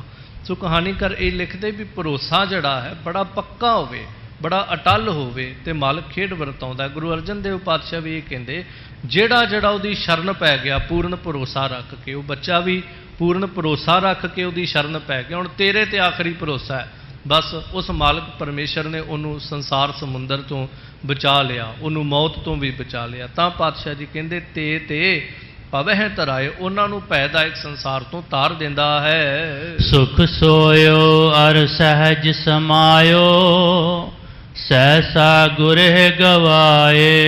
ठहराओ दे करके फिर असीस दे के कहते सुख सोयो अर सहज समायो। वो बड़े सुख दे नाल स्वै स्वरूप आनंद दे सहत हो करके सोयो, भाव ज्ञान रूपी अवस्था दे अंदर सदा वास्ते विराजमान हो जाते हैं। हाँ, ज्ञान दे अंदर वो नींद नहीं है। एक नींद हुंदी अज्ञानता दे अंदर, ज्ञान दे अंदर जिहड़ी नींद है वो की है, जम्मण ते मरण दा भय खत्म हो जाना। इंज कह लो संसार ते की हो रहा है की नहीं हो रहा इहदे नाल कोई फर्क ना पैना। जिवें सुत्ते बंदे कोल कुछ हो जे, आपां उहनूं पुछीए तैनूं पता ही नहीं लगा, एडी वड्डी गल हो गई, कहंदा मैं तो सुत्ता सी, मैनूं पता ही नहीं लगा, मैनूं की पता मेरे सुत्ते दे कोल चंगा हो गया माड़ा हो गया, मैनूं पता ही नहीं, मैं गूढ़ी नींद च सी। इसे तरह जिहड़ा ज्ञान रूपी अवस्था च चला जाता है, ਉਹਦੇ ਸਾਹਮਣੇ ਕੀ ਹੋ ਰਿਹਾ ਹੈ, ਦੁਨੀਆ ਕੀ ਕਰ ਰਹੀ ਹੈ, ਉਹਨੂੰ ਬਹੁਤਾ ਇਸ ਗੱਲ ਨਾਲ ਮਾਇਨਾ ਮਤਲਬ ਨਹੀਂ ਰਹਿ ਜਾਂਦਾ। ਕੋਈ ਨਿੰਦਾ ਕਰ ਰਿਹਾ ਹੈ, ਕੋਈ ਉਸਤਤ ਕਰ ਰਿਹਾ ਹੈ, ਕੋਈ ਚੰਗਾ ਕਹਿ ਰਿਹਾ ਹੈ, ਕੋਈ ਮੰਦਾ ਕਹਿ ਰਿਹਾ ਹੈ, ਸਰੀਰ 'ਚ ਦੁੱਖ ਆ ਰਹੇ ਨੇ, ਸਰੀਰ 'ਚ ਸੁੱਖ ਆ ਰਹੇ ਨੇ, ਵਾਧਾ ਹੋ ਗਿਆ ਘਾਟਾ ਹੋ ਗਿਆ, ਉਹਨੂੰ ਫਰਕ ਨਹੀਂ ਪੈਂਦਾ, ਕਿਉਂਕਿ ਉਹ ਗਿਆਨ ਅਵਸਥਾ ਦੇ ਉੱਚੇ ਸਿੰਘਾਸਨ 'ਤੇ ਵਿਰਾਜਮਾਨ ਹੋ ਗਿਆ। ਸੋ ਇਸ ਲਈ ਪਾਤਸ਼ਾਹ ਕਹਿੰਦੇ ਅਰ ਸਹਿਜ ਸਮਾਇਓ, ਉਹ ਸਹਿਜ ਅਵਸਥਾ ਵਿੱਚ ਸਮਾ ਗਏ। ਸਹਸਾ ਗੁਰਹਿ ਬਤਾਇਓ, ਗੁਰਾਂ ਨੇ ਉਹਨਾਂ ਦੇ ਸਾਰੇ ਸੰਸੇ ਜਿਹੜੇ ਹਨ ਗਵਾਏ, ਉਹ ਸਾਰੇ ਸ਼ੱਕ ਸ਼ੰਕੇ ਜਿਹੜੇ ਹਨ ਉਹ ਗੁਰੂ ਗਵਾ ਦਿੰਦਾ ਹੈ। ਲੱਖਾਂ ਸ਼ੰਕੇ ਹੋਣ ਤੇ ਮੈਂ ਕਈ ਦਫਾ ਬੇਨਤੀ ਕਰਦਾ ਗੁਰੂ ਨਾਲ ਸਾਂਝੇ ਕਰਿਆ ਕਰੀਏ। ਬੜੀ ਸ਼ੰਕਾਵਾਦੀ ਦੁਨੀਆ ਅੱਜ, ਇਹ ਨਹੀਂ ਕਿ ਦੁਨੀਆ ਦੀ ਗੱਲ ਕਰਦੇ ਹਾਂ, ਉਸ ਦੁਨੀਆ 'ਚ ਅਸੀਂ ਵੀ ਬੈਠੇ ਹੋਏ ਹਾਂ, ਅਸੀਂ ਕੋਈ ਬ੍ਰਹਿਮੰਡ 'ਚ ਨਹੀਂ ਰਹਿੰਦੇ, ਇਸੇ ਸੰਸਾਰ 'ਚ ਹੀ ਰਹਿੰਦੇ ਹਾਂ। ਬੜੇ ਸ਼ੰਕੇ ਨੇ ਸਾਡੇ ਮਨਾਂ 'ਚ ਵੀ ਆਉਂਦੇ ਨੇ, ਪਰ ਇਹ ਕੋਸ਼ਿਸ਼ ਕਰਿਆ ਕਰੋ ਇੱਕ ਦੂਜੇ ਦੇ ਨਾਲ ਵੀ ਵਾਰਤਾਲਾਪ ਸਾਂਝੀ ਕਰਨੀ, ਵਿਚਾਰ ਕਰਨਾ ਬਹੁਤ ਚੰਗੀ ਗੱਲ ਹੈ। ਪਰ ਜਿੱਥੇ ਲੱਗੇ ਵੀ ਇਹ ਸ਼ੰਕਾ ਜਿਹੜਾ ਬਹੁਤ ਭਾਰੀ ਹੋ ਰਿਹਾ ਮੇਰੇ ਤੇ, ਆਮ ਬੰਦਾ ਇਹਦਾ ਹੱਲ ਨਹੀਂ ਕਰ ਸਕਦਾ, ਉੱਥੇ ਸਮਰੱਥ ਗੁਰੂ ਦੇ ਅੱਗੇ ਜਾ ਕੇ ਉਹ ਸ਼ੰਕਾ ਸੁੱਟ ਦਿਆ ਕਰੋ। ਤੇ ਮੈਂ ਮਾਲਕ ਤੇ ਭਰੋਸਾ ਰੱਖ ਕੇ ਕਹਿਣਾ, ਤੁਹਾਡਾ ਸ਼ੰਕਾ ਉਸੇ ਵੇਲੇ ਕਿਸੇ ਬਹਾਨੇ ਵੀ, ਭਾਵੇਂ ਕੀਰਤਨ 'ਚ ਚੱਲਦੀ ਬਾਣੀ 'ਚ ਪੰਕਤੀ ਆ ਜੇ, ਮੁੱਖ ਵਾਕ 'ਚ ਆ ਜੇ, ਮਾਲਕ ਕੋਈ ਖੇਡ ਵਰਤਾ ਦੇਵੇ, ਆਪਣੇ ਆਪ ਤੁਹਾਡੇ ਮਨ ਦੇ ਅੰਦਰ ਹੀ ਕੋਈ ਨਵਾਂ ਖਿਆਲ ਆ ਜੇ, ਤੁਹਾਡੇ ਸ਼ੰਕੇ ਦੀ ਨਿਵਰਤੀ ਜ਼ਰੂਰ ਹੋ ਜਾਏਗੀ। ਇਹ ਮੈਂ ਮਾਲਕ ਤੇ ਭਰੋਸਾ ਰੱਖ ਕੇ ਕਹਿੰਦਾ, ਬੜੀ ਦਫਾ ਪ੍ਰੈਕਟੀਕਲ ਕੀਤੇ ਹੋਏ ਨੇ। ਜੋ ਸਵਾਲ ਕਿਤੇ ਹੱਲ ਨਾ ਹੋਵੇ, ਜਿਹੜਾ ਸ਼ੰਕਾ ਕਦੀ ਵੀ ਨਿਸ਼ੰਕਾ ਨਾ ਹੁੰਦਾ ਪਿਆ ਹੋਵੇ, ਮਾਲਕ ਅੱਗੇ ਰੱਖ ਦਿਓ, ਜ਼ਰੂਰ ਗੁਰੂ ਤੁਹਾਡੇ ਅੰਦਰ ਨਵਾਂ ਵਿਚਾਰ ਪੈਦਾ ਕਰ ਦੇਗਾ। ਸੋ ਇਸ ਲਈ ਪਾਤਸ਼ਾਹ ਕਹਿੰਦੇ ਮਾਲਕ ਨੇ ਸਾਰੇ ਸ਼ੰਕੇ ਉਹਨਾਂ ਦੇ ਗਵਾ ਦਿੱਤੇ ਹਨ। ਜੋ ਚਾਹਤ ਸੋਈ ਹਰ ਕੀਓ, ਮਨ ਬਾਸ਼ਤ ਫਲ ਪਾਏ। ਹੁਣ ਉਹ ਜੋ ਚਾਹੁੰਦਾ ਸੀ ਉਹੀ ਮਾਲਕ ਨੇ ਕਰ ਦਿੱਤਾ। ਆਪਾਂ ਤੇ ਕਹਿੰਦੇ ਆ ਨਾ ਵੀ ਜੋ ਅਸੀਂ ਚਾਹੁੰਦੇ ਆ ਰੱਬ ਉਹ ਕਰੇ, ਪਰ ਕਰਦਾ ਨਹੀਂ। ਸਾਡੀ ਅਵਸਥਾ ਕੀ, ਪਰਮਾਤਮਾ ਜੋ ਕਰਦਾ ਸਾਨੂੰ ਉਸ ਅਕੋਰਡਿੰਗ ਚੱਲਣਾ ਪਏਗਾ ਕਿ ਜੋ ਉਹ ਕਰ ਰਿਹਾ, ਜੋ ਕਰ ਰਿਹਾ ਉਹਦੇ ਅਨੁਸਾਰ ਅਸੀਂ ਚੱਲੀਏ। ਪਰ ਜਿਹੜਾ ਉੱਚੀ ਅਵਸਥਾ ਵਾਲਾ ਹੈ ਉਹਦੀ ਰਜ਼ਾ ਨੂੰ ਕੱਟਦਾ ਨਹੀਂ। ਪਰ ਵਿਦਵਾਨਾਂ ਦੇ ਬੋਲ ਨੇ ਕਿ खुदा जड़ा है खुद ही को कर बुलंद इतना कि खुद खुदा भी तुझसे पूछे कि बंदे बता तेरी रज़ा क्या है। इन्ना को आत्मक अवस्था नूं उच्चा कर ला कि परमात्मा भी तेनों पुछ दस तू की चाहना है, मैं उस तरह करांगा। भगत नामदेव जी का जिक्र जदों पढ़ते हो तो नामदेव जी नूं बादशाह कहंदा मोई गऊ जिहड़ी वो जिंदा कर। परमेश्वर प्रगट होया, परमेश्वर ने नहीं कहा नामदेव मैं आ करन लगा हुण, कहंदा नहीं नामदेव तू दस। कहे तो मोई गऊ देऊ जी वाए, तू कहना है तो दस गां जिंदा कर दा, तू कहना है तो धरन इकोडी करो, तू कहना है तो धरती इकोडी कर दा। चाहना है मैं अपनी मर्जी नहीं करांगा। ये वो अवस्था है। ਤਾਂ ਪਾਤਸ਼ਾਹ ਜੀ ਇੱਥੇ ਕਹਿ ਰਹੇ ਨੇ ਜੋ ਚਾਹਤ ਸੋਈ ਹਰ ਕੀਓ। ਫਿਰ ਉਹ ਜਿਹੜਾ ਅਬ ਮੋਹਿ ਰਾਮ ਭਰੋਸਾ ਪਾਏ ਦੀ ਅਵਸਥਾ ਵਾਲਾ ਹੈ, ਉਹ ਜੋ ਚਾਹੁੰਦਾ ਹੈ ਸਮਰੱਥ ਗੁਰੂ ਫਿਰ ਉਹੀ ਕਰਦਾ। ਮਨ ਵਾਂਛਿਤ ਫਲ ਪਾਏ, ਉਹ ਮਨ ਇੱਛਤ ਮਨ ਵਾਂਛਿਤ ਫਲ ਪ੍ਰਾਪਤ ਕਰ ਲੈਂਦੇ ਹਨ। ਹਿਰਦੈ ਜਪੋ ਨੇਤਰ ਧਿਆਨ ਲਾਵੋ, ਸ਼ਰਵਣੀ ਕਥਾ ਸੁਨਾਏ। ਪਾਤਸ਼ਾਹ ਕਹਿੰਦੇ ਇਹਦੇ ਵਾਸਤੇ ਪਤਾ ਕੀ ਕਰੋ, ਹਿਰਦੈ ਜਪੋ, ਹਿਰਦੇ ਦੇ ਅੰਦਰ ਉਹਨੂੰ ਜਪਦੇ ਰਿਹਾ ਕਰੋ। ਰਸਨਾ ਨਾਲ ਵੀ ਜਪੋ, ਅੱਗੇ ਰਸਨਾ ਨਾਲ ਜਪਣ ਦੀ ਗੱਲ ਵੀ ਆਏਗੀ, ਪਰ ਰਸਨਾ ਨਾਲ ਜਪਦਿਆਂ ਜਪਦਿਆਂ ਹਿਰਦੇ ਨਾਲ ਵੀ, ਕਿਉਂਕਿ ਹੱਥ ਪਾਉ ਕਰ ਕਾਮ ਸਭ ਚੀਤ ਨਿਰੰਜਨ ਨਾਲ, ਇਹ ਅਵਸਥਾ ਬਣੇ ਕਦੀ। ਫਿਰ ਪਾਤਸ਼ਾਹ ਕਹਿੰਦੇ ਨੇਤਰ ਧਿਆਨ ਲਾਵੋ, ਇਹਨਾਂ ਨੇਤਰਾਂ ਵਿੱਚ ਕਰਤੇ ਪਰਮੇਸ਼ਰ ਦੇ ਸਰੂਪ ਦਾ ਧਿਆਨ ਕਰੋ। ਗੁਰ ਕੀ ਮੂਰਤ ਮਨ ਮਹਿ ਧਿਆਨ, ਗੁਰ ਕੈ ਸ਼ਬਦ ਮੰਤਰ ਮਨ ਮਾਨ। ਸਰੂਪ ਦਾ ਧਿਆਨ ਕੀ, ਮੈਂ ਕਈ ਦਫਾ ਬੇਨਤੀ ਕੀਤੀ। ਦੇਖੋ ਆਪਾਂ ਧੰਨ ਗੁਰੂ ਗ੍ਰੰਥ ਸਾਹਿਬ ਮਹਾਰਾਜ ਦੇ ਦਰਸ਼ਨ ਕਰ ਰਹੇ ਹਾਂ ਸਾਰੇ ਜਣੇ ਬੈਠੇ, ਜਿਵੇਂ ਕੋਈ ਫੋਟੋ ਨਹੀਂ ਖਿੱਚ ਲੈਂਦੇ ਆਪਾਂ। ਇਹ ਤਾਂ ਚਲੋ ਅੱਜ ਕੈਮਰਿਆਂ ਦਾ ਯੁੱਗ ਹੈ, ਪਹਿਲਾਂ ਤੇ ਨਹੀਂ ਸੀ ਨਾ। ਬਸ ਗੁਰੂ ਕੇ ਸਰੂਪ ਇਸੇ ਨੂੰ ਹੀ ਆਪਣੇ ਨੇਤਰਾਂ 'ਚ ਵਸਾ ਲਓ। ਜਦੋਂ ਵੀ ਕਿਤੇ ਗੁਰੂ ਘਰ ਜਾਓ, ਜਿੱਥੇ ਵੀ ਦਰਸ਼ਨ ਦੀਦਾਰ ਕਰੋ, ਸਰੂਪ ਨੂੰ ਹਿਰਦੇ 'ਚ ਵਸਾ ਲਿਆ ਕਰੋ। ਇਸ ਤਰ੍ਹਾਂ ਦੀ ਅਵਸਥਾ ਸਮਝ ਲਓ। ਉਦਾਹਰਣ ਤਹਿਤ ਕੋਸ਼ਿਸ਼ ਕਰਦਾ ਹੁੰਦਾ ਸਮਝਾਉਣ ਦੀ। ਜਿਵੇਂ ਕਿਸੇ ਬੰਦੇ ਦਾ ਨਾਂ ਲਈਏ, ਜਿਵੇਂ ਮੈਂ ਕਹਾਂ ਮਾਂ, ਸੁਭਾਵਿਕ ਸਾਡੇ ਸਾਹਮਣੇ ਆਪਣੀ ਮਾਂ ਦਾ ਚਿਹਰਾ ਆ ਜਾਏਗਾ। ਮੈਂ ਕਹਾਂ ਫਲਾਣਾ ਸਿਓ, ਜੋ ਤੁਹਾਨੂੰ ਜਾਣਦਾ ਹੋਏਗਾ। ਕੋਈ ਨਾਮ ਲੈ ਦੇਵਾਂ, ਜੇ ਤੁਹਾਡੇ ਸਾਡੇ ਸੰਬੰਧ 'ਚ ਉਸ ਨਾਮ ਦਾ ਕੋਈ ਬੰਦਾ ਰਹਿੰਦਾ ਹੋਏਗਾ, ਸੁਭਾਵਿਕ ਉਹਦਾ ਖਿਆਲ ਆਏਗਾ ਵੀ ਇਹਨੇ ਆਹ ਨਾਂ ਲਿਆ, ਇਹ ਨਾਂ ਵਾਲਾ ਫਲਾਣਾ ਸਿਓ ਹੈ। ਬਸ ਕੀ ਹੈ, ਉਹਨੂੰ ਅਸੀਂ ਮਿਲੇ ਹੋਏ ਹਾਂ, ਉਹਨੂੰ ਅਸੀਂ ਵੇਖਿਆ ਹੋਇਆ, ਉਹਦਾ ਚਿਹਰਾ ਉਸੇ ਵੇਲੇ ਅੱਖਾਂ ਸਾਹਮਣੇ ਆ ਜਾਂਦਾ ਹੈ। ਬਸ ਇਸੇ ਤਰ੍ਹਾਂ ਹੀ ਹੈ, ਜਦੋਂ ਕਿਤੇ ਸਿਮਰਨ ਕਰਨ ਲੱਗੀਏ, ਰਸਨਾ ਆਖੇ ਧੰਨ ਸਤਿਗੁਰੂ ਗੁਰੂ ਗ੍ਰੰਥ ਸਾਹਿਬ ਮਹਾਰਾਜ, ਉਸੇ ਵੇਲੇ ਸਤਿਗੁਰੂ ਪਾਤਸ਼ਾਹ ਜੀ ਦੇ ਕੀਤੇ ਹੋਏ ਸਰੂਪ ਦੇ ਦਰਸ਼ਨ ਨੇਤਰਾਂ ਵਿੱਚ ਉਤਰ ਆਉਣ। ਬਸ ਫਿਰ ਨੇਤਰ ਟਿਕ ਜਾਣ, ਇੰਜ ਕਹਿ ਲਓ ਸੁਰਤੀ ਬਿਰਤੀ ਟਿਕ ਜਾਏ। ਇਹ ਉਹ ਅਭਿਆਸ ਹੈ। ਤਾਂ ਪਾਤਸ਼ਾਹ ਕਹਿੰਦੇ ਨੇ ਨੇਤਰ ਧਿਆਨ ਲਾਵੋ, ਨੇਤਰਾਂ ਨਾਲ ਭਾਵ ਸੁਰਤੀ ਬਿਰਤੀ ਅੰਦਰ ਨੇਤਰ ਬੰਦ ਕਰਕੇ ਖੋਲ੍ਹ ਕੇ ਬਸ ਮਾਲਕ ਦੇ ਉੱਤੇ ਧਿਆਨ ਰੱਖੋ। ਬਹੁਤਾ ਇੱਧਰ ਉੱਧਰ ਦੇਖਣ ਦੀ ਲੋੜ ਹੀ ਨਹੀਂ ਹੁੰਦੀ। ਕਿ ਸੋ ਖੈਰ ਸਤਿਗੁਰੂ ਗੁਰੂ ਗੋਬਿੰਦ ਸਿੰਘ ਮਹਾਰਾਜ ਇੱਕ ਬਚਨ ਕਹਿੰਦੇ ਨੇ, ਧਿਆਨ ਧਰੋ ਤਿਹ ਕੋ ਮਨ ਮੈਂ, ਜਿਹ ਕੋ ਅਮਿਤੋਜ ਸਭੈ ਜਗ ਛਾਇਓ। ਉਸ ਪਰਮੇਸ਼ਰ ਦਾ ਧਿਆਨ ਕਰਿਆ ਕਰਿਓ ਭਲਿਓ, ਜਿਹਦਾ ਅਮਿਤੋਜ ਬਲ ਜਿਹੜਾ ਸਾਰੇ ਸੰਸਾਰ ਦੇ ਉੱਤੇ ਛਾਇਆ ਹੋਇਆ ਹੈ। ਪਾਤਸ਼ਾਹ ਬਾਣੀ ਅੰਦਰ ਇੱਕ ਬਚਨ ਕਹਿੰਦੇ ਨੇ, ਤਿਹ ਧਿਆਨ ਧਰੋ ਜੇ ਬਹੁਰ ਨਾ ਧਰਨਾ। ਮੈਂ ਉਹ ਧਿਆਨ ਕਰਦਾ ਜਿਹੜਾ ਦੁਬਾਰਾ ਕਰਨ ਦੀ ਲੋੜ ਹੀ ਨਹੀਂ ਪੈਣੀ। ਇੱਕ ਵਾਰ ਉਹਦਾ ਧਿਆਨ ਹੋ ਗਿਆ, ਫਿਰ ਉਹਦੇ ਅੰਦਰ ਸਮਾ ਜਾਣਾ ਹੈ। ਤਾਂ ਪਾਤਸ਼ਾਹ ਕਹਿੰਦੇ ਸਰਵਣੀ ਕਥਾ ਸੁਣਾਏ, ਇਹਨਾਂ ਕੰਨਾਂ ਨੂੰ ਗੁਰੂ ਦੀ ਕਥਾ ਸੁਣਾਇਆ ਕਰੋ, ਗੁਰੂ ਕੇ ਬਚਨ ਸੁਣਾਇਆ ਕਰੋ। ਇਹ ਕਿਸ ਤਰ੍ਹਾਂ ਸੁਣਾਏ ਜਾਣਗੇ? ਦੇਖੋ, ਇੱਕ ਤਾਂ ਜਦੋਂ ਕਿਤੇ ਇਕੱਲੇ ਬੈਠੇ ਹੋਈਏ, ਘਰੇ ਪਰਿਵਾਰ 'ਚ ਬੈਠੇ ਹੋਈਏ, ਇਸ ਤਰ੍ਹਾਂ ਦੇ ਸ਼ਬਦ ਬੋਲੋ ਜੋ ਸਾਡੇ ਕੰਨਾਂ ਨੂੰ ਸੁਣਾਏ ਜਾਣ। ਦੂਜਾ, ਇਹਨੂੰ ਥੋੜ੍ਹਾ ਜਿਹਾ ਅਰਥ ਜੇ ਹੋਰ ਸਮਝੀਏ, ਕੰਨ ਕਦੀ ਆਪੇ ਚੱਲ ਕੇ ਗੁਰੂ ਘਰ ਨਹੀਂ ਆ ਜਾਣਗੇ। ਮਤਾ ਆਪਾਂ ਸਰੀਰ ਨੂੰ ਕਹਿ ਦਈਏ, ਕੰਨਾਂ ਨੂੰ ਕਹੀਏ ਵੀ ਤੁਸੀਂ ਜਾਇਓ, ਮੈਂ ਘਰੇ ਰਹਿਣਾ ਵਾਂ, ਕੰਨ ਤੇ ਕਦੀ ਇਕੱਲੇ ਨਹੀਂ ਨਾ ਆ ਸਕਦੇਗੇ। ਕੰਨਾਂ ਨੂੰ ਲਿਆਉਣਾ ਤੇ ਸਾਨੂੰ ਪਏਗਾ ਨਾ, ਸਾਡੇ ਸਰੀਰ ਨਾਲ ਲੱਗੇ ਹੋਏ ਆ ਨਾ। ਇਸ ਕਰਕੇ ਯਤਨ ਕਰੀਏ, ਇਹਨਾਂ ਕੰਨਾਂ ਨੂੰ ਗੁਰੂ ਤੱਕ ਲੈ ਆਇਆ ਕਰੀਏ ਤੇ ਗੁਰੂ ਕੇ ਬਚਨ ਇਹਨਾਂ ਦੇ ਵਿੱਚ ਪਵਾ ਲਿਆ ਕਰੀਏ। ਕਿਉਂਕਿ ਜੇ ਅਸੀਂ ਉੱਠ ਕੇ ਚਲੇ ਗਏ ਤੇ ਕੰਨ ਵੀ ਤਾਂ ਨਾਲ ਹੀ ਉੱਠ ਕੇ ਜਾਣਗੇ। ਦੂਜੇ ਬੰਦੇ ਨੂੰ ਤਾਂ ਆਪਾਂ ਕਹਿ ਸਕਦੇ ਹਾਂ, ਭਾਈ ਜੇ ਤੂੰ ਕਥਾ ਸੁਣਨੀ ਤੇ ਸੁਣ ਲਾ, ਸਮਾਪਤੀ ਬਾਅਦ ਬਾਹਰ ਆ ਜੀ, ਮੈਂ ਤੇ ਉੱਥੇ ਦੁਕਾਨ ਤੇ ਖੜਾ ਹੋਇਆ। ਪਰ ਕੰਨਾਂ ਨੂੰ ਤੇ ਨਹੀਂ ਨਾ ਕਹਿ ਸਕਦੇ ਕਿ ਤੁਸੀਂ ਸੁਣਨਾ ਤੇ ਬਹਿ ਜਾਓ, ਮੈਂ ਚੱਲਾਂ ਬਾਅਦ 'ਚ ਉੱਥੇ ਕਮਰੇ 'ਚ ਆ ਜਾਓ। ਇਹਨਾਂ ਨੂੰ ਤੇ ਬਹਿ ਕੇ ਸੁਣਾਉਣੀ ਪੈਣੀ ਹੈ ਨਾ, ਆਪ ਬਹਿਣਾ ਪੈਣਾ ਇਹਨਾਂ ਨਾਲ। ਇੱਕ ਉਦਾਹਰਨ ਤਹਿਤ ਇੰਜ ਵੀ ਕਹਿ ਸਕਦੇ ਹੋ, ਜਿਵੇਂ ਆਪਾਂ ਕਿਸੇ ਬੱਚੇ ਨੂੰ ਕਹਿੰਦੇ ਆ, ਚੱਲ ਆ ਤੈਨੂੰ ਫਲਾਣੀ ਥਾਂ ਵਿਖਾ ਕੇ ਲਿਆਉਣਾ, ਆ ਤੈਨੂੰ ਬਾਜ਼ਾਰ ਮੇਲਾ ਵਿਖਾ ਕੇ ਲਿਆਉਣਾ। ਵੇਖਣਾ ਉਹਨੇ ਆਪਣੀਆਂ ਅੱਖਾਂ ਨਾਲ, ਦੁਕਾਨਾਂ ਉੱਥੇ ਖੜੀਆਂ ਨੇ, ਤੁਸੀਂ ਦੁਕਾਨ ਫੜ ਕੇ ਚੀਜ਼ ਫੜ ਕੇ ਉਹਦੀਆਂ ਅੱਖਾਂ ਮੂਹਰੇ ਨਹੀਂ ਕਰਨੀ, ਉਹਨੂੰ ਇਹ ਨਹੀਂ ਕਹਿਣਾ ਲਿਆ ਅੱਖਾਂ ਫੜਾ ਮੈਂ ਤੈਨੂੰ ਵਿਖਾ ਦਾਂ। ਉਹਨੇ ਆਪਣੀਆਂ ਅੱਖਾਂ ਨਾਲ ਵੇਖਣੀ, ਦੁਕਾਨਾਂ ਮੇਲਾ ਉੱਥੇ ਹੀ ਰਹੇਗਾ। ਆਪਾਂ ਕਹਿੰਦੇ ਚੱਲ ਮੈਂ ਤੈਨੂੰ ਵਿਖਾ ਲਿਆਵਾਂ, ਮਤਲਬ ਤੂੰ ਨਾਲ ਚੱਲ, ਵੇਖਣਾ ਤੂੰ ਹੀ ਹੈ ਪਰ ਮੈਂ ਸਿਰਫ ਤੈਨੂੰ ਉੱਥੋਂ ਤੱਕ ਲੈ ਕੇ ਜਾਵਾਂਗਾ। ਆਪਾਂ ਕਹਿੰਦੇ ਆ ਤੈਨੂੰ ਫਲਾਣੇ ਦੀ ਗੱਲ ਸੁਣਾ ਕੇ ਲਿਆਈਏ, ਸੁਣਨੀ ਤੂੰ ਹੀ ਹੈ, ਕੰਨ ਤੇਰੇ ਨੇ, ਬੋਲਣੀ ਉਹਨੇ ਹੈ, ਮੈਂ ਸਿਰਫ ਤੈਨੂੰ ਉੱਥੋਂ ਤੱਕ ਲੈ ਕੇ ਜਾਣਾ ਹੈ। ਇਸ ਤਰ੍ਹਾਂ ਪਾਤਸ਼ਾਹ ਜੀ ਕਹਿ ਰਿਹਾ, ਸਰਵਣੀ ਕਥਾ ਸੁਣਾਏ, ਇਹਨਾਂ ਕੰਨਾਂ ਨੂੰ ਆਪ ਵੀ ਬੋਲ ਕੇ, ਜਦੋਂ ਹੁਣ ਮੈਂ ਬੋਲ ਰਿਹਾ ਤੇ ਮੇਰੇ ਕੰਨ ਵੀ ਤਾਂ ਸੁਣ ਹੀ ਰਹੇ ਨੇ ਨਾ, ਆਪ ਬੋਲ ਕੇ ਇਹਨਾਂ ਕੰਨਾਂ ਨੂੰ ਕਥਾ ਸੁਣਾਈਏ। ਫਿਰ ਗੁਰੂ ਕੇ ਘਰ ਜਾ ਕਰਕੇ ਇਹਨਾਂ ਕੰਨਾਂ ਨੂੰ ਉਸ ਪਿਆਰੇ ਦੀ ਕਥਾ ਜਿਹੜੀ ਪਾਤਸ਼ਾਹ ਕਹਿੰਦੇ ਸੁਣਾਉਣੀ ਕਰੋ। ਚਰਣੀ ਚਲੋ ਮਾਰਗ ਠਾਕੁਰ ਕੈ, ਰਸਨਾ ਹਰ ਗੁਣ ਤੇ ਗਾਏ। ਚਰਨਾਂ ਦੇ ਨਾਲ ਪੈਰਾਂ ਦੇ ਨਾਲ ਚੱਲੋ ਮਾਰਗ ਠਾਕੁਰ ਕੈ, ਉਸ ਕਰਤੇ ਪਰਮੇਸ਼ਰ ਦੇ ਘਰ ਦਰ ਦੇ ਪ੍ਰਤੱਖ ਰਸਤੇ ਦੇ ਉੱਤੇ ਤੁਰਿਆ ਕਰੀਏ। ਆਤਮਿਕ ਰਸਤਾ ਤੇ ਸਹਿਜੇ ਸਹਿਜੇ ਤੁਰਾਂਗੇ ਪਹੁੰਚਾਂਗੇ, ਪਰ ਬਾਹਰੀ ਰਸਤੇ ਤੇ ਤਾਂ ਸੌਖੀ ਤੁਰ ਸਕਦੇ ਆ ਨਾ। ਪਿੰਡ ਦੇ ਵਿੱਚ ਰਹਿੰਦੇ ਆ, ਨਾਲ ਗੁਰੂ ਘਰ ਹੁੰਦਾ ਹੈ, ਹਰ ਪਿੰਡ ਦੇ ਵਿੱਚ ਹੁੰਦਾ ਹੈ, ਤੇ ਇਹ ਤਾਂ ਬੜਾ ਸੌਖਾ ਹੈ ਨਾ ਵੀ ਉੱਠ ਕੇ 4 ਕਦਮ ਜਾਣਾ। ਸੈਰ ਕਰਨ ਵਾਸਤੇ ਅਸੀਂ ਸਾਰੇ ਸ਼ਹਿਰ ਦਾ ਚੱਕਰ ਲਾਵਾਂਗੇ, ਪਿੰਡ ਦਾ ਚੱਕਰ ਲਾਵਾਂਗੇ, ਪਰ ਗਵਾਂਢ 'ਚ ਗੁਰੂ ਘਰ ਹੋਵੇ ਤੇ 4 ਕਦਮ ਪੁੱਟਣੇ ਔਖੇ ਹੋ ਜਾਂਦੇ ਨੇ। ਸੋ ਪਾਤਸ਼ਾਹ ਕਹਿੰਦੇ ਨਾ ਚਰਨਾਂ ਦੇ ਨਾਲ ਪੈਰਾਂ ਨਾਲ ਵੀ ਚੱਲਿਆ ਕਰ, ਤੇ ਮਾਰਗ ਠਾਕੁਰ ਕੈ, ਜੋ ਮਾਲਕ ਨੇ ਰਸਤਾ ਦੱਸਿਆ ਉਸ ਰਸਤੇ ਤੇ ਤੁਰ।